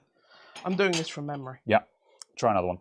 And, well, yeah, you do. That's it. With a Liquid Freezer 2 mounting hardware, that's not a great idea. Oh, yeah, it's that. Ah, good. All right, mystery solved, mystery solved. Let's see, Caradog needs to be a bit louder. I shall enlouden him. Because... He's also muttering slightly just because he's making quiet thinking noises. He's going, Minecraft villager noises, ensure. That goes on there, I think. Right, let's see. Right, what are we working on now? We're just bench testing. We've got a ROG Corsair 8, is it? Crosshair. Crosshair. Not Corsair. I'm ill. I'm not well. Anyway, ROG Crosshair 8. It's not COVID, by the way. I've done tests. They go sideways. That goes that. That does that. Yes. Right. Okay. Engage brain again. Right. Yeah, ROG Corsair 8, and we've got a 5950X, and we're basically just bench testing this equipment. Caradog has just acquired it. and we're just going to test it all works basically. And like, are we? What's your plan for this? So, well, you don't have a plan for this yet, but I assume you're just checking out and just seeing what it does, really, aren't you? I'm going to move this just so it's not covering everything. There we go. So now people can see what you're doing. 5950X is brand new. Fair enough. The old one, you put 1.8 volts into it. Bloody hell. Oh, and they sent a new one. Interesting. Fair enough. Right. Not those screws. Where can you get a Samsung LED monitor service manual? Monitor stuff is really hard to find. I don't know if you're going to find anything useful, if I'm honest. It's one of the reasons why I don't really do any repairs on monitors and stuff like that.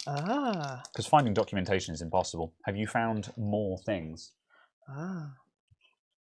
What does she say? I want to follow that up with broken one, but I know that's not what she says. The woman in Dark Souls, where she also says touch the darkness within me. Oh, right. Yes. So I just randomly made the epiphany noise and was just oh. Ashen one. Be sure to bring more souls. Yeah, that one. That's the Shrine Maiden, who is the shop basically, who says that one. Yes. It is the Firekeeper who you touch the darkness within. Yes. Why am I touching her darkness? How does touching her darkness strengthen me? I don't know my Dark Souls lore very well. My understanding is that the Firekeepers are constantly staring into the void, basically, which is why they're blind, and they wear a crown, effectively, that just stares into the void. And it essentially is gazing into the darkness within man. And so they're effectively a conduit for it, as such. However, my Dark Souls lore is very, very shaky from that perspective, I'm afraid. So, Dumar Brazov with 10 euros. You want a tomato? Thank you very much. I will tomato. All right. Crunch, crunch, crunch. Crunch, crunch, crunch. Yum, yum, yum. Indeed. Well, that would be a crisp sandwich, but that's a Bill Bailey sketch. I apologise if I'm rambly and quiet today. As I've said a couple of times, I'm not feeling good today. Yes. Last night I felt awful, and I'm functional today, but my brain is definitely not firing on all cylinders. Now is the game where you figure out which is the offset and which is the non-offset, and do you want the offset or the non-offset? The problem is, these bits are in the way. They seem to be on the way on every motherboard where you would actually use a liquid freezer. This is one of the things that that really frustrates me about the liquid freezer, is that it has such a bizarre mounting system that it's not that complicated, but it has about 10 different ways to fit it. My also concern is the fact that I know that these are involved. My problem is I'm looking and going, no. Yeah. No. And what gets me even more is that there's no manual in the box. There's a QR code that you have to scan to bring up the manual. It's handy that you've got a reference at least.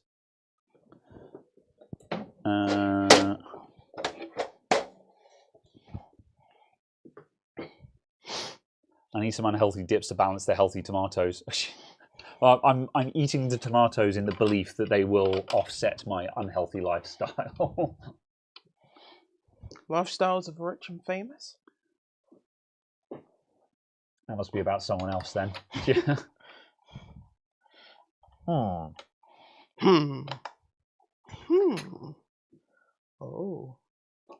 YouTube vid was your QR code on the 120. Ugh, yeah. It's very annoying that there's not even just a basic leaflet in there. Because that, yeah, I don't know, it vexes me. Every other cooler, I've just been able to open it up and just figure it out. But the liquid freezer, absolutely not. Oh. Oh. I'm guessing the standoffs go under those brackets. Oh. Ah, there are longer screws. See, now you're making Sigurd of Katarina noises. Oh.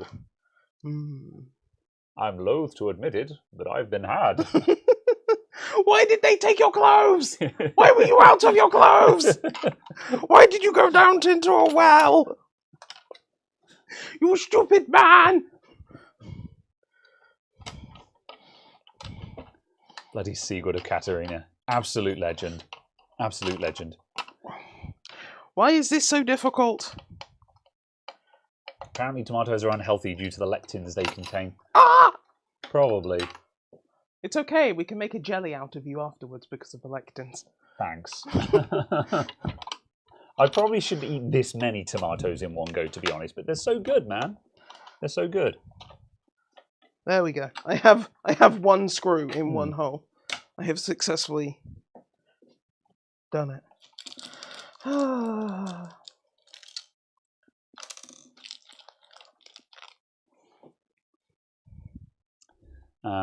Give me. Night Fusion says one thing he hates about this motherboard is that in order to remove the M.2, you've got to take off the OLED screen. Yeah, I can see that from here. I suppose that's another thing that's got to come off. I guess it depends on how easy the cable detaches. I really dislike how much trouble it is to get to M.2 drives on modern motherboards in general. The worst ones are where, like for example, my X570 Strix, where the M.2 cover goes behind the graphics card. So you have to remove the graphics card in order to take out either M.2 drive, which is really annoying. Because it basically means it's now impossible to remove them in situ. Without, it now means that you do actually have to unplug and disconnect and take out the graphics card and everything. You can't just switch off the computer and go, in the side of the PC, I mean, I guess how often do people change their M.2s? Not often. But, I swap out M.2s on a couple of my PCs fairly frequently, but then repair shops, so, yeah. That's not terrible. Yeah, where's the connector for it? Oh yeah, it's got a quick release connector. Because you can also just leave it connected. Yeah. Yeah, that's not horrendous. Because they have actually made that long enough. Yeah. And you don't need to take out the graphics card unless I'm mistaken, so that's fair. Once you work out where the bejesus it goes. Yeah. I'm curious as to how useful the OLED screen is on it. Like, how functional is the software for it, and how addressable is it?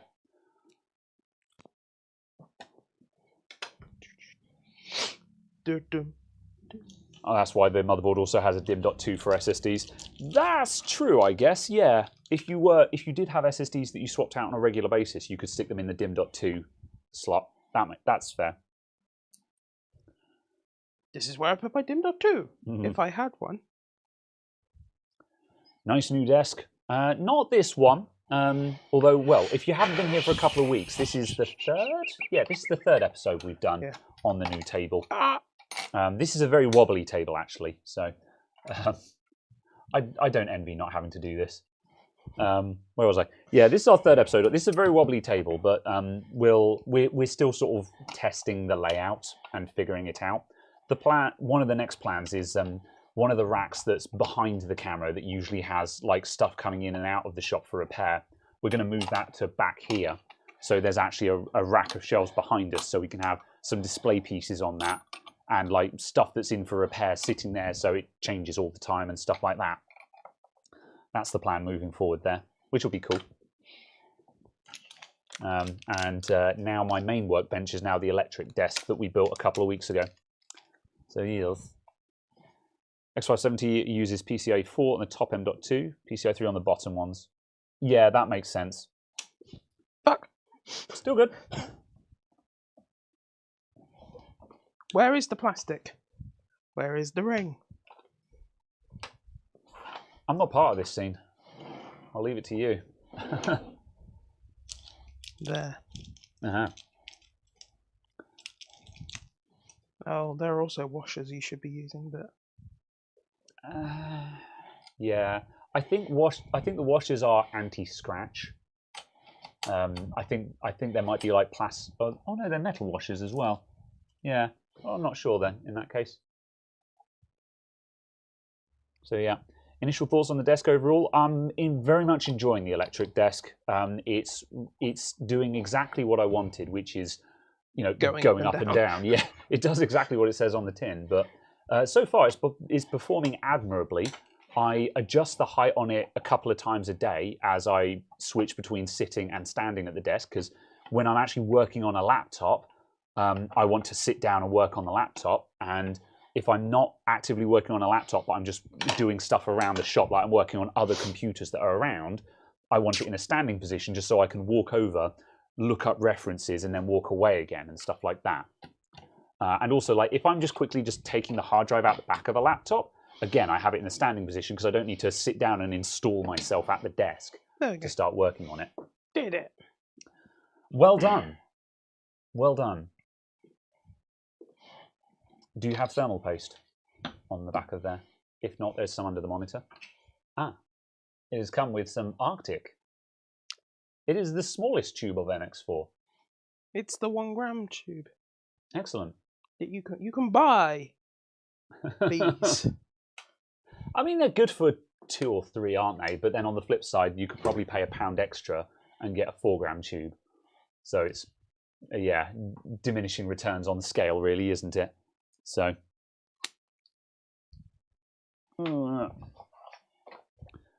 yeah, DIMM.2s go through the chipset so it doesn't use the extra CPU lanes. That's fair. I don't think we really need PCIe 4 to all the DIMMs anyway. Like, if you're running multiple M.2s, if you're running lots of SSDs, then you've probably got just a lot of old SSDs, where you've got lots of smaller sized ones. Whereas if you're running expensive stuff, you've probably bought a couple of high capacity ones. Or like, I mean, I changed my SSD setup in my PC this week, where I increased my 2 M.2s from 500 and 1 terabyte to 1 terabyte and 2 terabyte respectively. The 2 terabyte game drive, that doesn't need to be a PCIe 4 SSD. But it does. It does. Speed. It's fine. Games are not a high. Oh my god. Oops. No one can see my crimes. Oh, no one can see my crimes. I really want to just turn on the bench cam because it's connected, just to show people what's occurring here. Guess what? No one can see my crimes. I'm going to tell them of your crimes. Caradog just took the 1 gram tube and literally just went across the top. It wasn't even like putting toothpaste on a toothbrush. It was literally just like the whole thing on there. So it's just an accident on top of this 5950X now. It's fantastic. We're probably going to lose 1 degree of performance over this. Have I tried DDR5 yet? I have not encountered DDR5 yet. I've done a couple of 12th gen systems, but I've been building with DDR4 because DDR5 is just silly money and out of stock everywhere. So yeah, I think if you were building like an i7 or an i9, would you go DDR5 or 4? 4.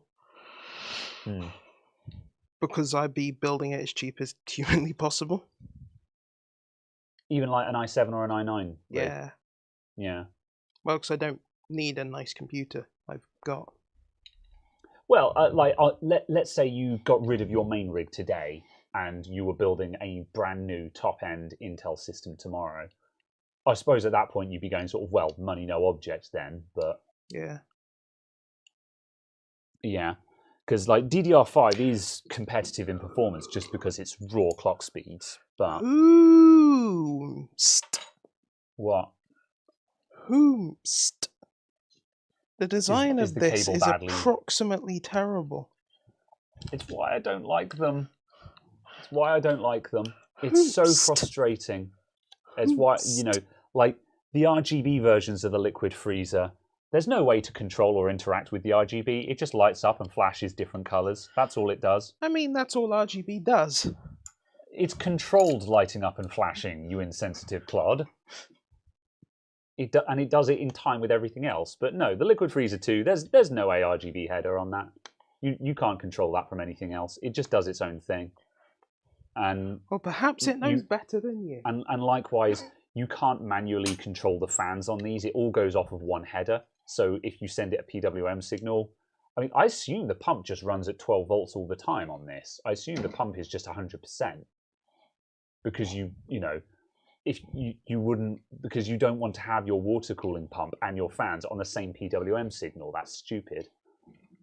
And so yeah, it's just like the Arctic Liquid Freezer 2 is of great frustration to me because its performance is absolutely amazing and it's so good value for money. But from a design perspective, the ergonomics are awful. They're absolutely awful. But the problem is, it's just like, it's the fastest AIO, it's the best AIO on the market kind of thing in terms of just raw performance. Probably, I think. It is still the highest performing one, I think, isn't it? I think stuff like the EK Elite get close. EK Elite and the Galahad are probably about the same. Yeah. Maybe the Galahad might be slightly better. I think the EK Elite only gets close just due to big-ass pump and lots of fans, but the Arctic has got that massive thick boy rad on it. Yeah. So, The last 6 SSDs you bought were 5 2TB and 1 4TB. Bloody hell. If you need that much storage, would it not be worth considering like a high-speed NAS system once you're at that point? Where are you? There you are. Do you use resizable bar and does it do something? I don't know. Do you know what the deal is with resizable bar? Because I'll level with you, I don't. Do you know what it is? No. Okay. I don't know anything about resizable bar. I think I added when it came out, I added the videos to my watch later list and then just never got around to watching them. So I've just not educated myself on what resizable bar actually does. Okay. The only thing I know is that it's only useful if the game actually takes advantage of it, and very little actually does. Resizable bar is a feature of the PCIe 4 spec that allows the memory on an add-in card to be addressed in chunks larger than 128 megabytes. Okay. So you could, if you're loading textures into VRAM, you can send them in larger chunks. Yes. Fair enough. And that is basically what it is. Yeah. It will lead to, in some circumstances, increased performance. Yeah. Yeah, Omni has basically just said exactly the same thing. Ow. I need to cough, but my head hurts when I cough. I'm feeling very pathetic right now, I'm sorry. Yeah, you turned it on, did the vibes, didn't notice much. Yeah, I think it's probably selective where it'll make a difference, but it does certainly seem to be one of those things where it's just like, it's free performance, just turn it on in that case. Like, you might not notice the difference, but it strikes me as if it sometimes makes things faster, just turn it on anyway. It's getting there, yeah. There were massive performance regressions, like right out the gate. But the drivers have got better at disabling it for stuff where it is not working well. Okay, yeah. No, that is the wrong slot. Yeah, matters more on AMD apparently.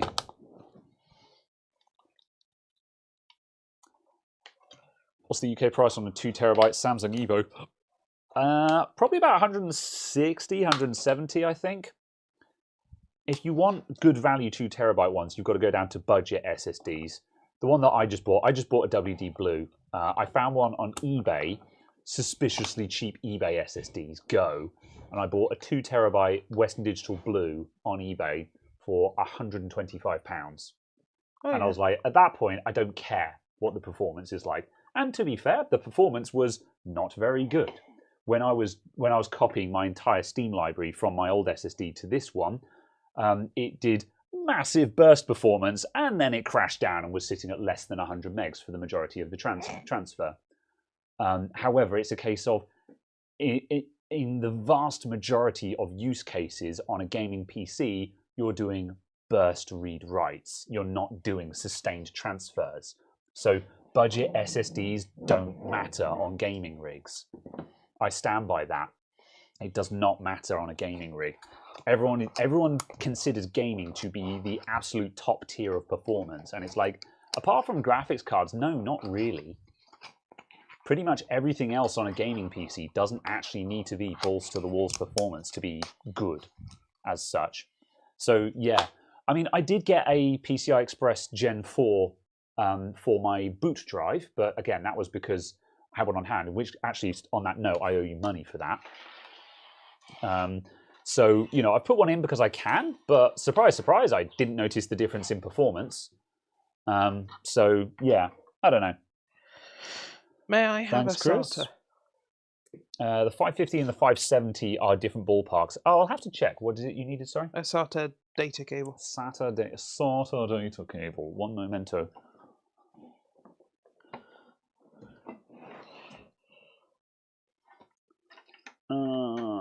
Also, a semi-modern graphics card. Will a 1060 do? Yeah? Yeah. Just something that is... Something that's not going to bottleneck it, basically. Something that is UEFI. Oh, yes. Oh, that's how that goes in. Okay. 90-degree connectors. Ah! All of the RGB. Right, let's see. For the performance.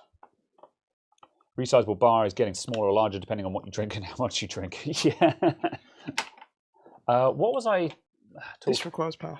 What was I talking about before you wanted SATA? I keep losing my train of thought today. You have a train? It's more of like one of those cart things where you have to press the thing up and down. Oh my god. They always show up like X many hours into the stream. Got him. Get wrecked. Be gone. Okay, let's see. Oh, damn it. Oh, yes. Chris S. said there's a world of difference between the SN 550 and 570. Let me check. Let's see. eBay. Which one did I buy? Purchase history. I bought... I bought an SN 570. So yeah, I don't know what that. So yeah, I don't know if that's that much of a difference per se. So yeah, if the 550 is actually terrible tier, then that's kind of interesting. Although yeah, I don't know which Western Digital Blues I've put in other PCs, because I've got WD Blues in a couple of the computers in the shop. I think they're in. I think they've been shuffled out of quite a few of them now, but I've got WD Blue 1 terabyte drives, which are probably SN 550s. But yeah, the 570 is apparently 3500. Yeah, fair enough. Well, it's 3500 for the first 5 gigabytes, you know, or well, actually, it was more like for the first like 10 or 15 gigabytes, and then it won't do 3500. But again, burst loads. That's enough for it to read in or write out the stuff that you actually care about. So lots of gurgles.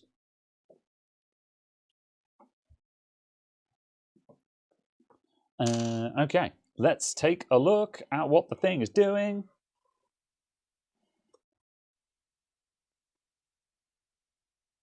It's boot looping at the moment while it ram trains. Coffee time. Oh yeah, it feels that way for me, to be honest. I'm sitting here nursing this cider at the moment. Yeah, you've just gone over to boot, I think. What order are those LEDs? Yeah, it's on boot. Yes, we do have a post. Hang on a sec. Let me reinitialize the thing. You might need to put. I think you need to. Oh, there it goes. God, that monitor is ridiculous. It's only been off for like 10 minutes, and it's gone into night mode.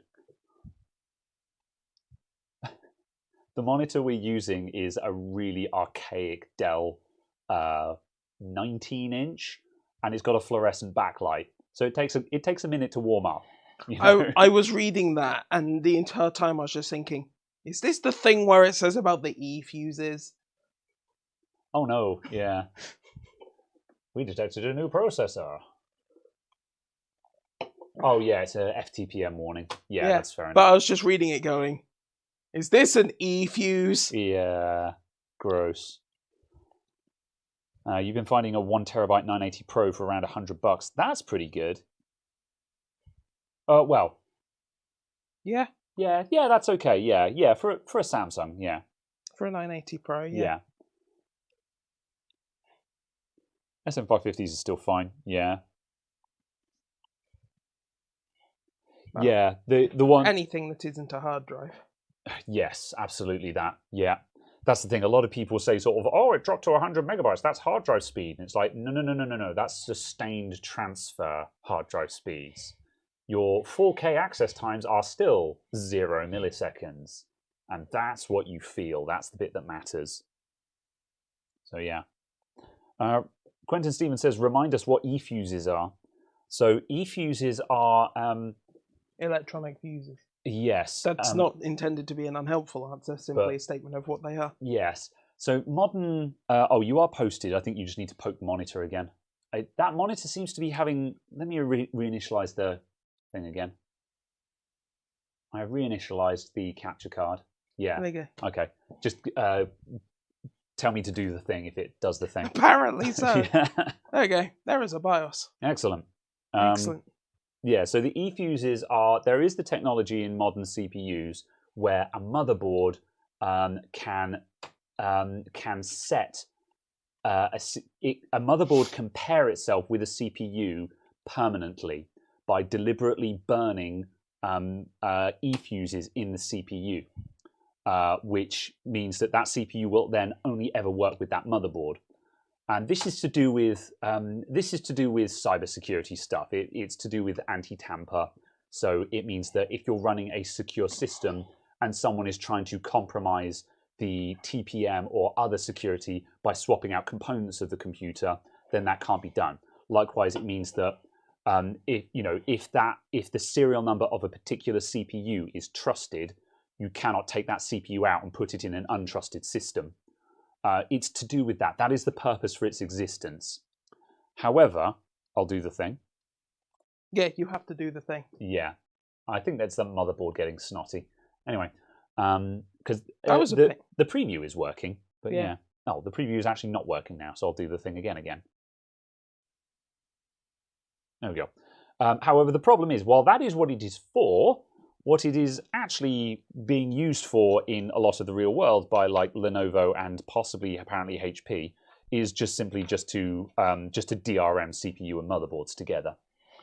And it does ship turned off on all of those systems, including the Lenovo's. Yeah. Oh, it ships turned off. Oh, okay. You have to enable it. I thought that was the hoo-ha. It was on by default on like the Lenovo or something. It's off by default. You have to enable it. Oh, okay. Yeah.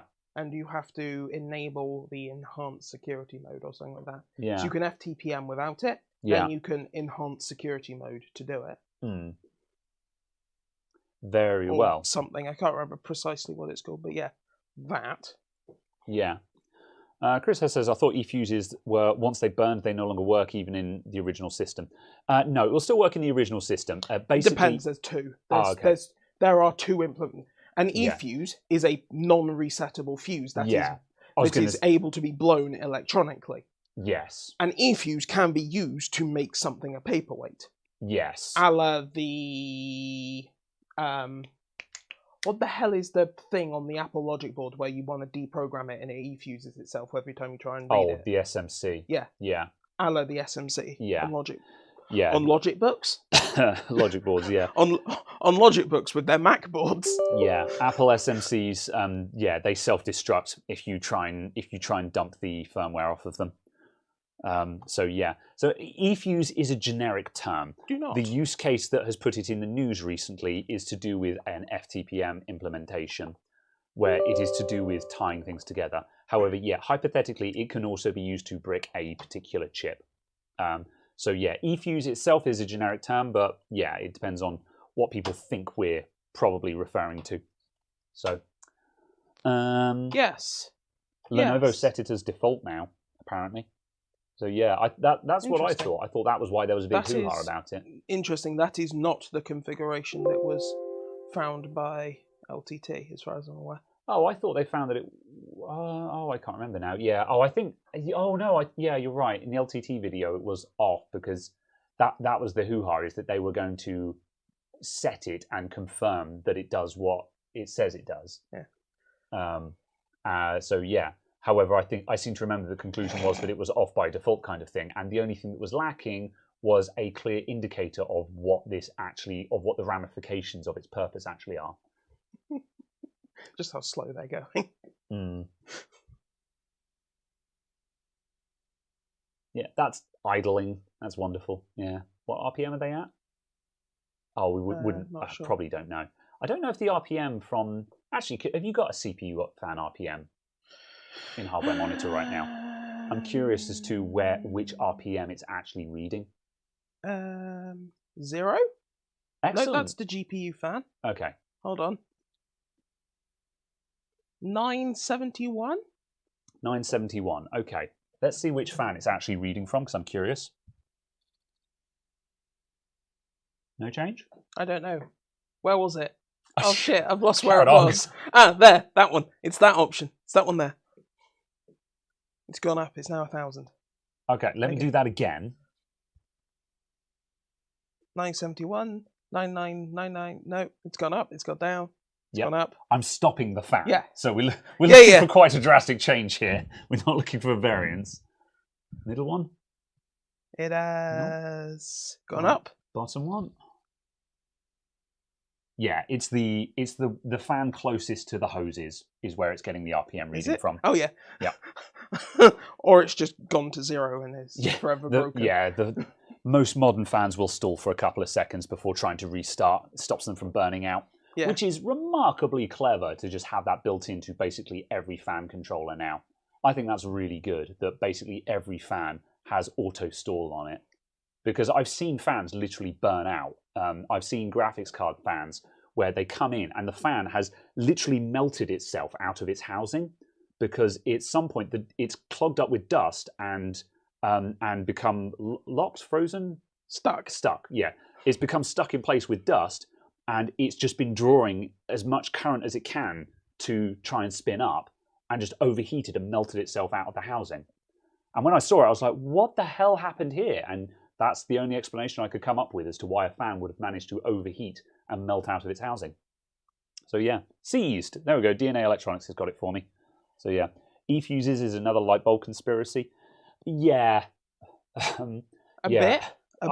I think certainly the issue is not that the technology exists. I think the only possible argument against it is just how clearly it's actually labeled. Yeah. Or / documented. And as we all know, most motherboard features are not particularly well documented. Yeah. They're often in broken English and stuff like that, which might make it not really obvious as to what the ramifications of this are. Yeah, it's also the case, though, it's on enterprise equipment. It's on the boxes that you'll buy 600 of and slap in an office that you will not have BIOS access to. Yeah, I agree. I think a lot of people are applying a slippery slope fallacy where they're expecting this to trickle down to consumer hardware. I mean, it is technically consumer hardware because it's a B550 chipset or an X570 chipset and a 5600 or something like that. I'll rephrase it. They're expecting it to trickle down to the kind of hardware that you would typically buy at home. You know, like your next Dell Inspiron will have a locked CPU in it. But then on the flip side, it's a case of...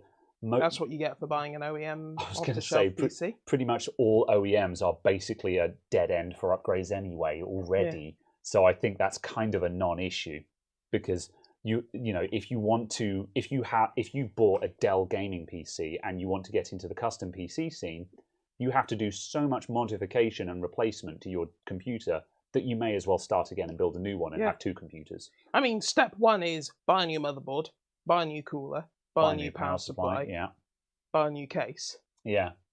And that's the thing, is just a lot of people are just like, oh yeah, but you could have reused that CPU. And it's like, well, yeah, but now you've got a Dell gaming PC that is ready to go, except that it doesn't have a CPU anymore. So at that point, you may as well have just bought another CPU and sold the Dell gaming PC. Yeah. Or kept it as a spare, depending on what you need. Yeah. So yeah, that's the thing, is just, yeah, I see where the complaints about these eFuses are coming from, but I don't think it's actually I don't think it's a credible threat to anyone. I don't think it's something to actually be concerned about. So yeah. And yeah, for those, I can't remember the original source of the light bulb conspiracy, but it's an old adage that light bulb manufacturers were deliberately making them with shorter lifespans, so you had to buy them more often or something, wasn't it? I mean, it is factually accurate. They were deliberately manufacturing them with a shorter lifetime than they could. Yes, yeah. Because they were making them have an output of more than 4 lumens. They could have made 4 lumen bulbs that would have lasted 150 years. They would have been functionally useless, but they would have lasted longer. Is that the situation you want? I think that's a very extremist. No, but that's what the quote-unquote actuality is. Yeah. Because, yes, they were making bulbs that lasted less time than they could have. Yeah. But to make them last longer, they would have had less light output. Yes. Yeah, that is true. So if you want to dim a bulb, you can have it last longer. Yeah. I think, again, it's the old 90% argument, is just like with modern LED bulbs, the vast majority of them, if they had manufactured them to underrun by just run them at 90% of their maximum current, you would have very, very little drop off in light output, but drastically extend the life of the LED chips. So I think there's a discussion to be had there, but a lot of people just throw around the term built-in obsolescence, and that's a very, very sweeping term. You're looking very perturbed. What's concerning you? This is 175 gigaflops. That 465 gigaflops. That's a lot less gigaflops. So what's the problem? Is it not boosting? No, it's boosting much higher. It's boosting to 4.6. That was it, like 4.175. So how is the benchmark score so much lower? Like, that's not. It shows you the massive difference in memory tuning. Oh, I see. Yes. Okay. Right. Yeah. Yeah. But I'm like. Yes. But what? Yeah, that is a colossal difference just from memory tuning. This makes more sense. For a moment, I thought we were running, control tests here, and it's like that much of a difference is something is broken here. But yes, you are. However, I mean, that's the RAM is running at 2 gigahertz. Is that XMP off? No, on. Okay. Well, it's 4,000 mega transfers, 2,000 megahertz. Yes. Yeah. Yeah, and even then, at that speed, yeah. Yeah. Admittedly, at like 2044, but still. Interesting. Reasonably good. I'm presuming the infinity clock is approximately garbage. Okay, so as we're running low on time here, but oh, the memory controller's at 1 megahertz. Oh, what's occurring? Fine. Right. There will be an option somewhere which I can demonstrate in a moment. To protect your stuff. Okay, so ow. Right. Okay, so what we've discovered here is this test bench that we've just assembled and set up, or Garadog has just assembled and set up, despite being comparable hardware to what's in his main rig, is performing considerably lower, like less than half the score kind of thing. So I guess what we're about to do is a very crash course on ensuring that you're actually getting as much as you can. So I'm going to switch over to full screen the PC. So I enabled XMP or DOCP. Yeah. I then manually set it to 4,000 because I didn't expect memory clock or a UCLK or FCLK of 2.2 gigahertz to work 2,200 megahertz. So I set 4,000 because 2,000 works mostly okay on that CPU and in that board. Yeah. This is a better overclocking board. Yeah. Apparently. that is very much what it's sold as. That's very much what it's designed for. Yeah. It's designed to be very much a tier above the overclocking on that board. Yeah. Therefore, I expected 2000 to probably work. Yeah. What it has done is it set the UCLK and MCLK to halve. So instead of it running in 1:1:1, it's running in 2:1:1. Okay. Effectively. Therefore, it's running at half the speed it was in there. Yeah. So the memory clock is at 4,000. Is at 2,000 DDR'd up to 4,000. However, your memory controller is at 1,000. Is at 1,000 instead of 2. Yeah. Yeah. Cool. So what you're going to do now is set it all to 1:1:1. Yeah, somewhere in here there will also be a memory controller, I'm presuming. So if I just set that to 2,000. So Infinity Fabric, you just manually set to 2,000. That was automatically going to 2,000 anyway, wasn't it? I think so. No, it was going to 1,800. Yeah. Okay. The Infinity Fabrics is supposed to match your memory speed. Yeah. However, automatic is sketchy. So again, I think that the moral of the story here is check that your Infinity Fabric is matching your memory speed, remembering that mega transfers is double clock speed. Rip Graham's brain. Oh, I know. I don't get down. What? Oh, interesting. They have a profile for 4,000 megahertz. Oh, neat. There's a load of presets. 2x8 B die. Yeah. So what does that set if I load that? Then go back. Excuse me. That 14 at 4,000. 4,000 mega transfers at 14, 15, 15, 15, 30, 51. That sounds a bit optimistic. Excuse me. Most people can't get CL14 at like 3,400. That's a bit much. That's very aggressive. I mean, are you going to see if it works? Hell yeah. I mean, it's only at 1.5. It's well safe. Like 1.7, need to start reducing max mem. Can't help but feel it's possibly not happy with that.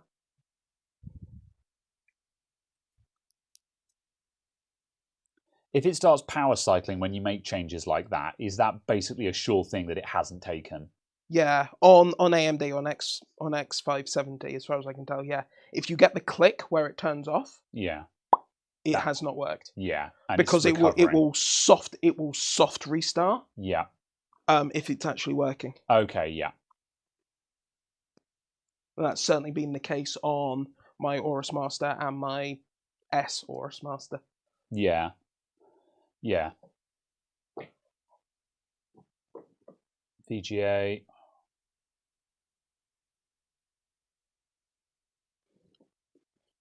Boot. 14, 15, 15. What the hell are you on about? That did seem very optimistic. There you go. The system has posted in safe mode. No, really? Yes.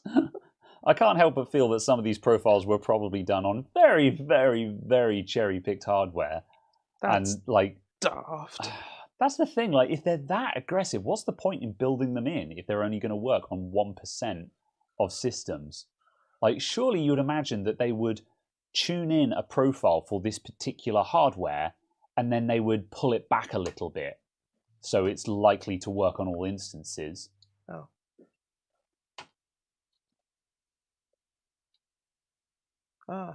Hold on. Wait, what? Oh, wrong one. Right. Yeah, I'll take some warmth for a while because I'm just perpetually cold. I'm actually considering getting my hoodie at the moment, but that's also just because I'm ill. Set. Even auto, fine. I've got 2 t-shirts and a jumper on at the moment, and I'm cold. Okay.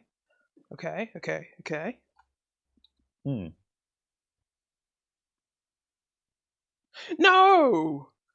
I'm hoping that actually autos. We shall see. What was the XMP cast timing? I can't remember. Something like 1948. Yeah. Yeah, it says CL19 on the side of the modules, Yeah. so yeah. I just can't remember what the final timing was. Yeah. Why do I not seem to have...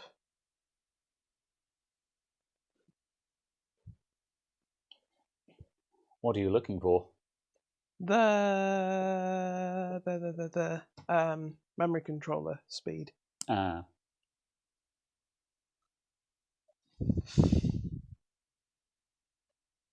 Advanced? No. So is that the U clock? I think so, yes. No, actually, hold on. I am going to load optimize defaults. Then I'm going to load that. Drop that from 4400 to 4000. Set that automatically to 2000. So am I correct in saying that when you buy a memory kit like this, it's not, they don't expect you to actually run it at 4400. The point is that you underrun it to then get crazy good timings. Well, the only reason I'm not is because I'm trying to run it 1-to-1-to-1. Yeah. If I wasn't, they should... Yeah, because that goes faster than just running it at 4400. Yeah, if I'm just going to drop that to 18, because we know that will work. If I go 44... autos, yeah, fine. That should set a memory controller speed of something it's happy with. Yeah, so hopefully we shouldn't see a catastrophically low score. Well, I have no idea what it will do, but it would just be interesting to see. Because if it can post that 4400, I'm assuming that'll be 4400. Well, I manually set it to 18, and then I presume it'll do a mem clock of 1100. Yeah. Oh, there it goes. Yeah. Oh, thanks, Chris S. Hardware information. Yeah, because what I'll do is I'll stick... have you got another power? Can we turn that one on as well and check that in BIOS? We could, yep. Yep, let's have a quick look. Yeah, so we've got a memory clock of 2200, which is exactly what we expected. We've got an Infinity Fabric of 1800, which is what I manually set. And then the UCLK, the memory controller clock, is at 1100, which is exactly what I presumed it would do. Yeah. Oh, excuse me. And I just bashed the mic when I did that. Excuse me. Boff. Fine. Ooh. So that is... Yes. So that's what we're getting on that. I'm going to very slowly hook this thing up. Oh, you'll need a graphics card. Oh, yes. Why is there no graphics card in it? Other SSDs in there. Yes, they have to be. How do GPUs work? Shush.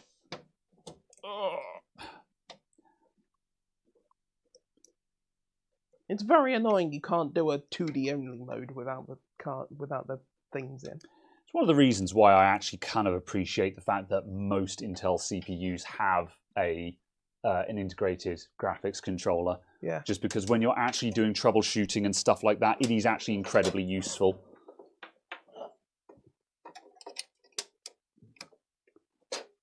Oh, that's not going to work. That's got to go.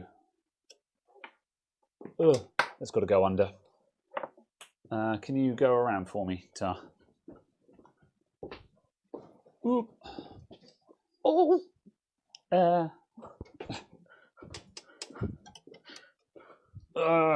So much pathetic. Okay.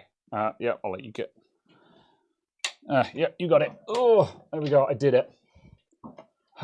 Right. Let's see. All right.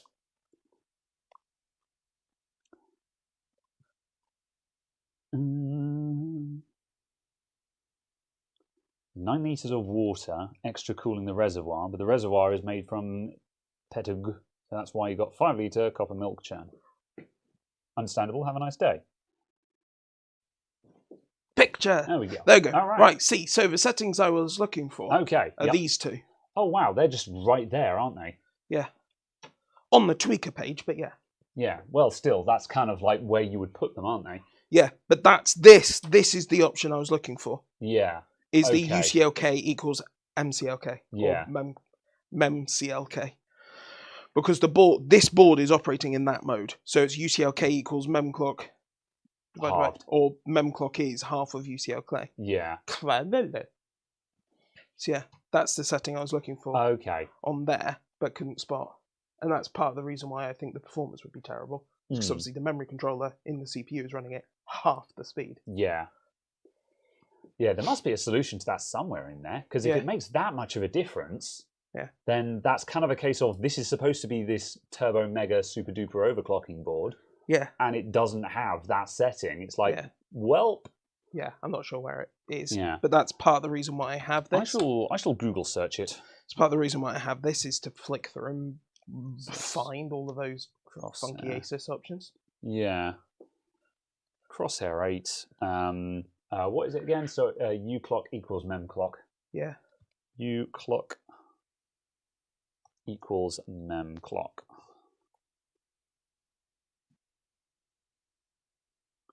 Yeah. That's what I was looking for. The only reason this is running 1900 and 3800 is because I've got 4 sticks. And 4 sticks is harder. Am I running any decent timings on this at the moment? Oh no, I've just tweaked it slightly to 1836. I should at some point sit down and go through and tighten all of those a little, but... Yeah.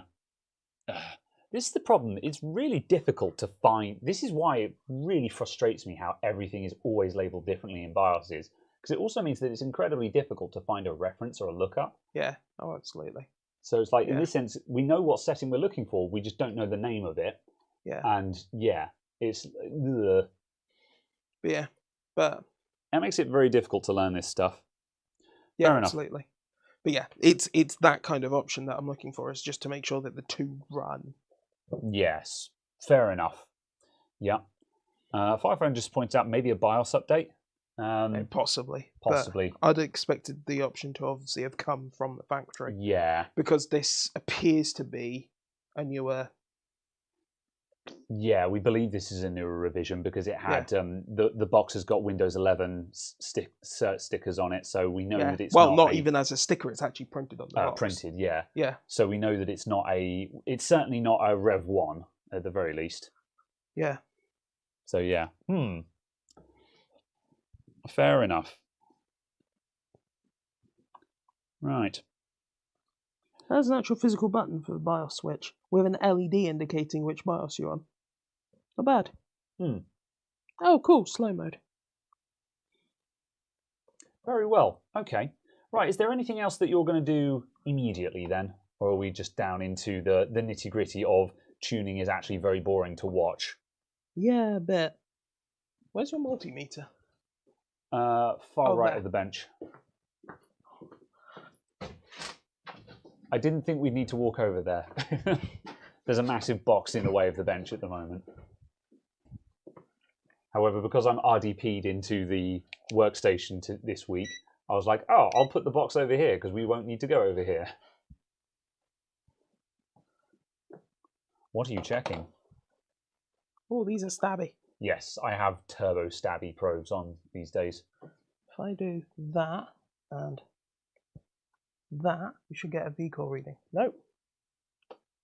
You're on resistance there. Am I? Oh, you're on millivolts, that's why. Yeah. Oh, yeah, millivolts should have been fine, I would imagine, but...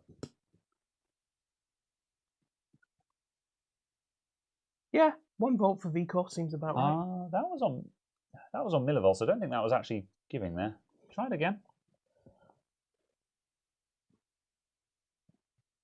Yeah, that's not giving you a reading, and I'm not sure why. Interesting. Yeah, because it's auto-ranging into millivolts at the moment, so it's actually just showing 1 millivolt. No. I assume those are plated holes, so you don't actually have to hit the side of them properly.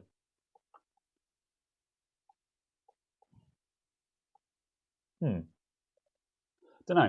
We're just trying to see if we can. This board has the voltage probe points on it, but for some reason or other, we're not actually getting anything useful out of them, and I'm not sure why. Fair enough. Night Fusion says apparently CBS settings allow you to change the U clock and M clock, so it might be worth having a quick look at that as a final hurrah. Can I have the? You can. Huh.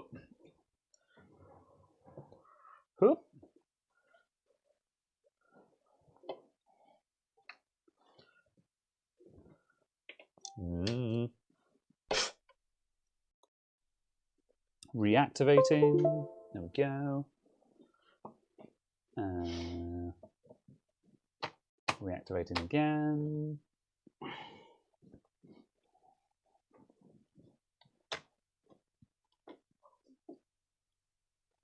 think the monitor might need power cycling this time. Oh no, there it goes. I don't know what's going on with this setup. I think the monitor doesn't like the output it's getting. Yeah, well, it's going to be the wrong resolution, isn't it? Oh, yes. Yeah, we are forcing it into... That's another oddity about this monitor, is you can force it into 1080p. And it looks very wrong, but it does it. Okay. There we go. So going into where? CBS settings, apparently.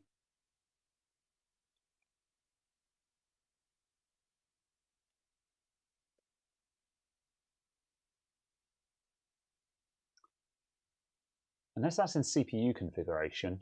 Oh, there it is, AMD CBS. Oh, I see. I have to go into the DAP.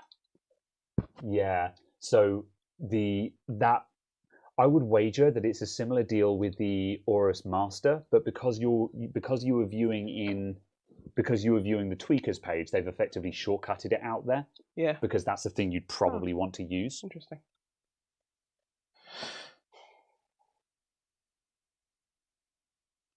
You wish they'd made HDMI cables with retaining screws. Really?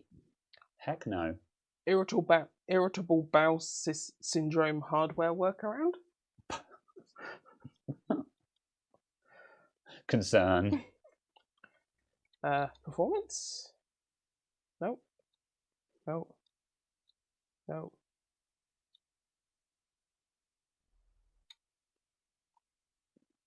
No, this still doesn't quite look...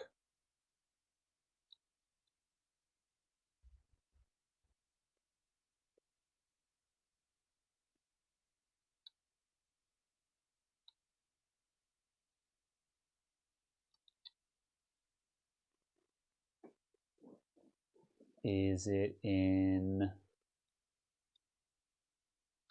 UMC, micro memory controller? There we go.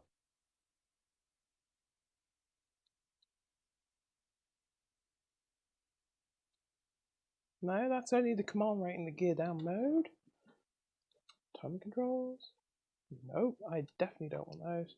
I definitely don't want those. Oh. This UEFI has too many options. Well, most UEFIs do have this much stuff in them if you actually start digging into them. Oh God, apparently there's a search function. I don't see it anywhere though.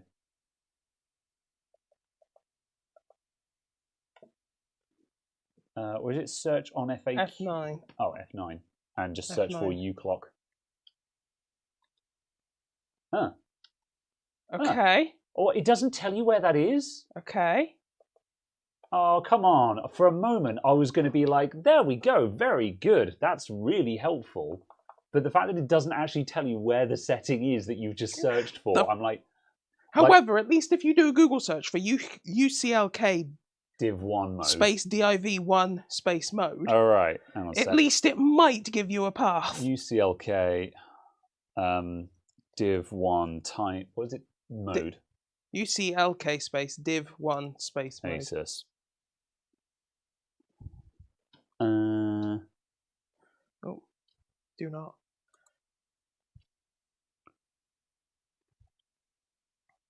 No, I'm finding stuff about the setting, but not specifically where it is.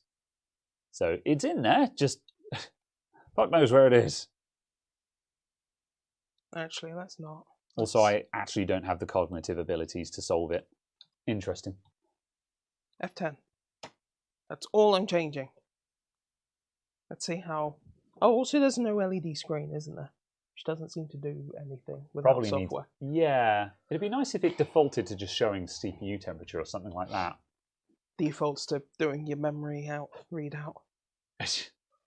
Yeah, well, default would be CPU temperature and clock speed, I think. Interesting. Did it post? Yes, we have posted. Oh. Nice. Is it coming up, or is the monitor going to be annoying? I think the monitor is going to be annoying. Disable, activate. Activate! No, I think the monitor needs a power cycle. We very much have output. Everyone else can see it except you.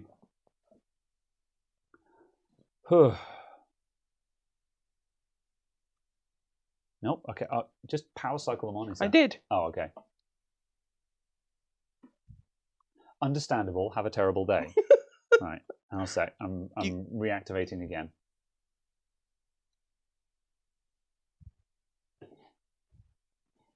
Oh my days. Oh wow. Jiggling that cable really upset the capture.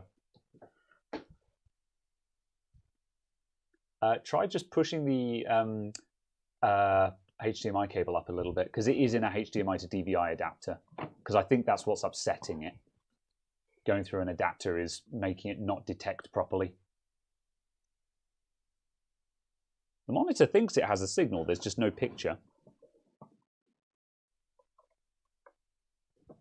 I've reactivated again. Now it doesn't think there's a... Okay. Now it's happy that there is no cable. Oh well. Okay, right, one moment. Where's my mouse pointer? There's Let my me give mouse you pointer. a... There's downloads. There's hardware info. We'll look at it from the laptop. All right. Okay. I think we'll observe what this has actually done for us, and then I think we'll wrap up. There we go. Right. I will now stick that over there. Huh. Right. We have memory clock. There we go. We The monitor just randomly turned on. We have memory clock of 2200. Okay, there we go. We have... The monitor is not enjoying this conversation in HDMI. We have Infinity Fabric clock of 1800. We have memory controller clock of 1100. Which is half, and we set it to be equal. Yes. Huh. That's disappointing.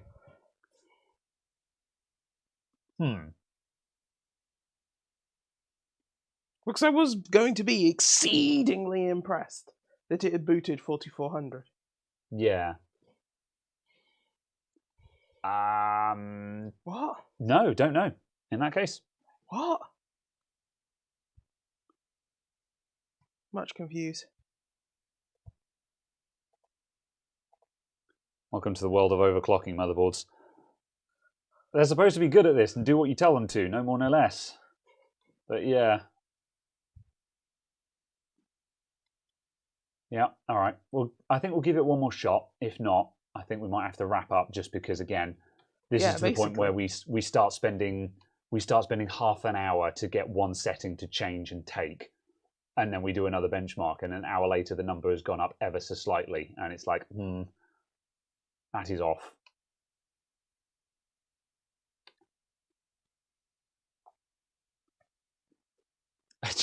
Take out the RAM and bang it on the desk a few times.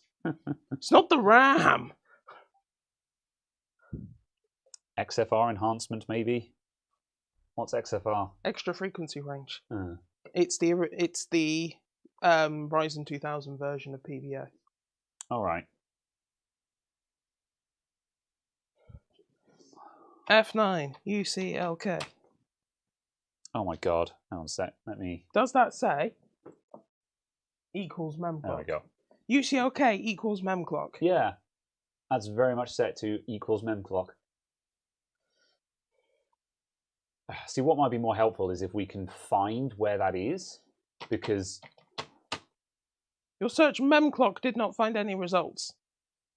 Yeah, because like that section, those settings might be disabled. So like we've changed the setting, but it's globally disabled or something like that. Yeah, that's.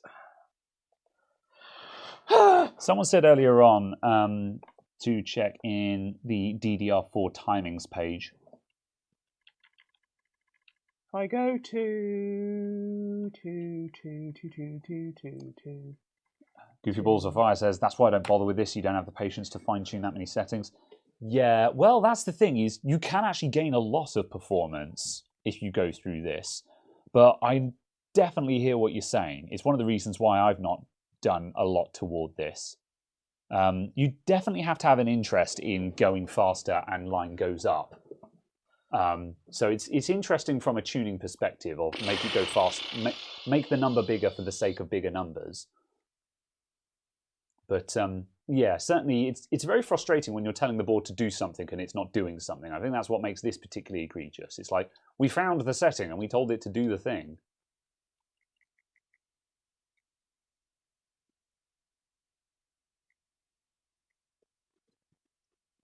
Enables or disabled south bridge.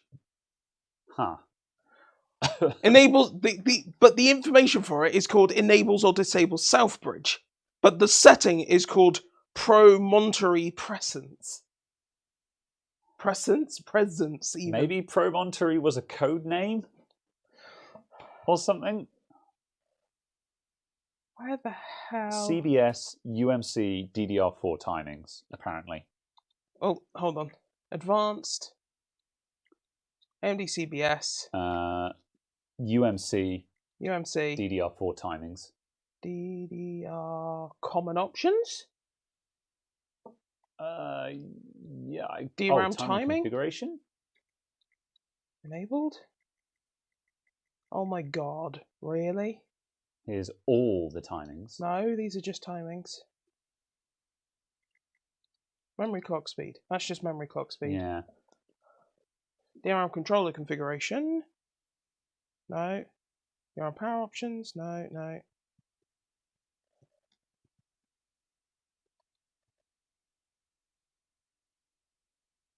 What frustrates me is that stuff like this is not just on like the Extreme Tweaker page, like it is on the Gigabyte, because it's a case of that. This is the point I make about the fact of these Asus boards do perform well, yeah, but the Gigabyte board is clearly better. Yeah, because the setting works. Yeah, because like that's the point of an Extreme Tweaker page, is here's all the extreme overclocking features in one place. Yeah, that's the point of that page, is to put all of the stuff that you're actually likely to change there. AMD overclocking. Because also, this is a fairly fundamental setting here. This is not a super advanced setting we're looking for. Like, your clock dividers are a very basic setting. As soon as you go into overclocking, clock dividers are a fundamental thing that you need to know the purpose of. Like, Infinity Fabric and the memory clock speed defines the memory clock frequency. I'm gonna manually set that. Only goes to 4,000. Yeah. So I'm gonna set that to 2,000. Well, I'll set it to 1967 because in theory that should work.